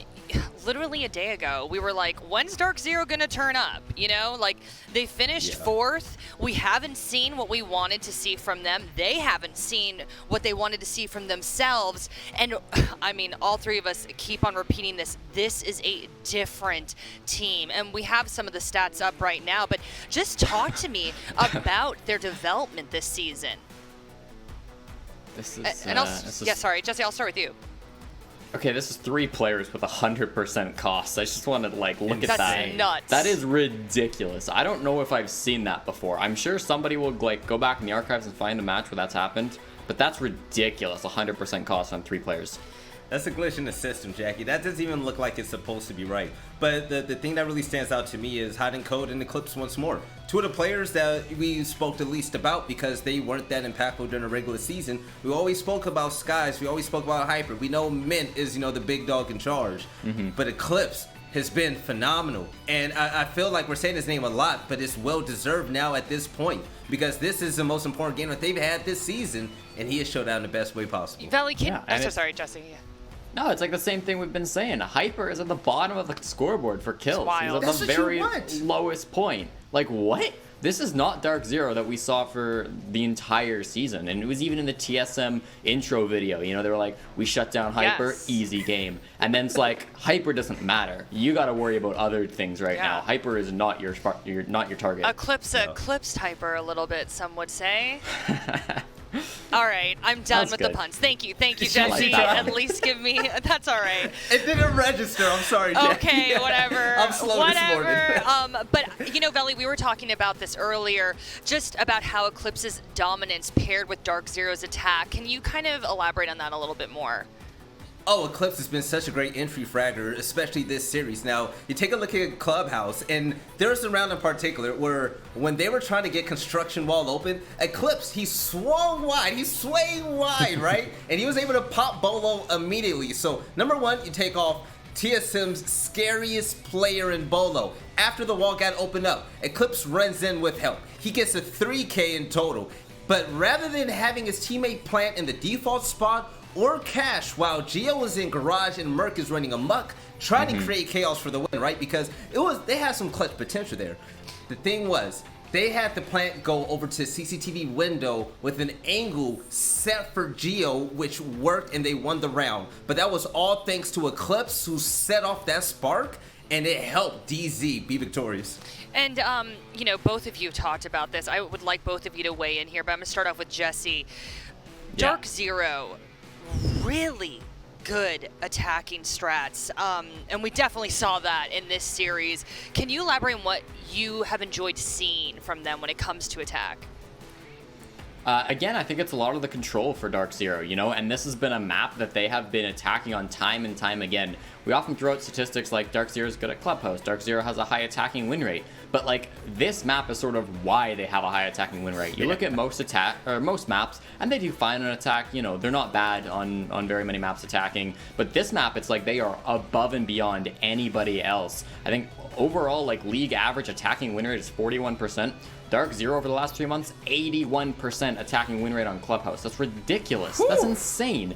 And it's like, it's very difficult if you're a team, maybe other than SSG, going against and trying to defend against DarkZero on this map, because you make one wrong move, they're punishing you. You don't make any wrong moves, they're in your bomb site and they're cutting off every single angle. It's like they know it so well, and their attacks look so clean. It's really nice to watch. Veli, I want to hear your opinion on their attacking strats. We just heard it from Jesse. They do so well and seem so in sync sometimes, but they have been capitalizing off of chaos a little bit better than we've seen in the past, but maybe that's just my interpretation. No, you're absolutely right, because the thing is with DarkZero, we always say they have this textbook style gameplay, so they've always been really good on attack, right? They will single out a single roamer, get that first blood, and do it over and over again until they move on to site. But now it's faster, and I wish I had a stopwatch to time it now to compare it to the past. Now that players are now starting to play with such a more loose play style when it comes to fragging, the moment they single out a player, it's like that player is dead instantly. These players are peaking with confidence to get rid of these kills. And when your roamers aren't able to make any plays, that means the anchor's on site. They got the worst coming to them right after that. Okay, and I love, because I know y'all are psychic and mind readers, so I love to ask y'all, what are these teams thinking right now? Let's start off with DarkZero. I'm sure, we saw their player cams. They were going nuts. They're super excited right now. So where are their heads at, and what should their focus be, in your opinion? Jesse, I'll start with you. I think the DarkZero have like this entire season been really hard on themselves. We saw that at the qualifier, they won it and they were like, man, that wasn't good enough. And so it must feel so good to come in here and now you're going into the grand finals from the winner's side. You've proven that you can beat 2 out of the 3 other teams in this tournament, and you've really proven you are the best of the best so far. There's still a grand finals to play, so they can't get too happy yet. But man, it's got to feel amazing for them. Just like how much they've come and how much doubt people have given DarkZero. I've given them a lot of doubt. The fans have been doubting them a lot. So it's really nice for them to finally show up and be like, no, this is who we are. This is what we can do. And finally, they're showing it off in full force. It's great to see. Veli, how do you think they're feeling? I don't think they feel anything right now. I feel like they're looking at their strap book, talking to BC and everyone on the support coaching staff like, we need to get ready for this championship game. We know who we're going to be going against. It's going to be one of these 2 teams. Let's be well rested and well prepared. These guys are all about business over there. So I asked you, what are they thinking right now? Why don't we find out from the man himself, Skies, or Jess Brohard is with him right now. Congratulations, Jess. Take it away, girl. Thank you so much, Jackie. Yeah, well, Skies, I'm so happy to be speaking with you right now because, you heard it, the analysts were just speculating how must they be feeling and saying that you guys are so hard on yourselves, and it's clear you've just improved tremendously, and you're going to the grand finals. You knocked TSM into the lower bracket. How are you feeling right now? We're feeling good, but I think Veli nailed it. We're focused on the next match. We're happy we won, but the job again isn't finished. We still have another game to win. That's absolutely true, but let's take a little bit of a look at how you got here, because it's clear you put the work in, and I know you had your struggles during phase 2 of stage 1, but you coasted. It felt like you coasted through the qualifier. You're here, you're playing very, very well here at the major, so how have your preparations been going? Like I said, we knew that our season was not what it should have been. We had a slump. We just weren't playing like we should, and like I said the last interview, we changed some things where you've been working more so on adaptive calls, which I've kind of taken over with that a lot. Me and Kyle had a lot of really good calls today, I think, that won us that match, and everyone stepped up individually and didn't hesitate. And it did feel as though you guys were in control for just a lot of both of those maps. And I want to look at the maps in particular, because this is another thing the analysts were talking about, how you guys have an 81% win rate attacking on Clubhouse as opposed to the 41% that all the other teams have. You also gave TSM their first defeat on Consulate since the 6 Invitational lower bracket finals where they fell to Ninjas in Pajamas. So why are you so strong on Consulate and Clubhouse right now? Well, TSM's kind of known for being like the best Consulate team. They're a very, very good team. We're confident. Like I said, we think we can beat anybody on their map. So we're going to each game, like I said, playing our game. We're not worried about the other people. We know they're a good team. We just have to play our own game. Well, you are proving that so far. I know so you're not worried about the other teams, but it's going to come down to either rematching against TSM or facing SSG. And do you have a preference for which way you would like that match to go? Same thing as the last time. They're both championship level teams. We're going to prepare for, whoever wins, and we'll go on from there. All right. Well, you do have the grand finals tomorrow, so how are you going to spend the rest of the day? We got preparation and matches to watch. That's what I wanted to hear. Well, Skies, thank you so much for this interview. Best of luck with your preparations and with the grand finals tomorrow. Jackie, back on over to you. Jess and Skies, thank you so much. Loving the confidence there. And Veli, he gave you a little shout out. He's like, Veli just nailed it. But yeah, they're getting. I blushed. Aww, Veli. I turned from brown to pink really fast. Oh my goodness. But yeah, no, they're ready to go. Like he said, no break. We're prepping, right?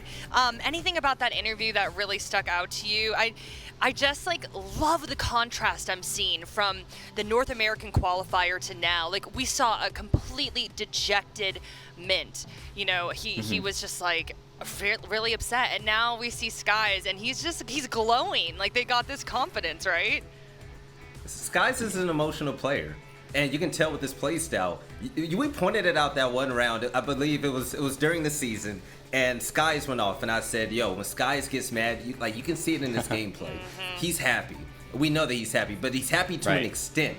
they know that this isn't the championship game that they just won. They still got one more game to go. So I'm excited to see what they're going to have planned for the winner of the next series. I thought it was really interesting. You talked about how they don't really care if the opponent is good on a specific map. They're going to focus more on like what maps they're good at, what maps they play. And I think that was reflected a lot in that map pool, because we talked at the start. You know, this is a map pool that we said was favoring TSM. Some are really good on map 1. They would be really good on map 3 if we got there.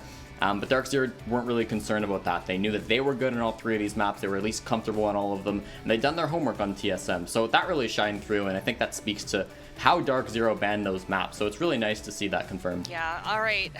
That was an amazing series. And now we're going to watch TSM versus SSG. I mean, like... Can't wait. What's happening here, y'all? I am super excited for it. So for all of you at home, do not go anywhere. TSM versus SSG, you do not want to miss this. We'll be right back in a flash. Don't go anywhere.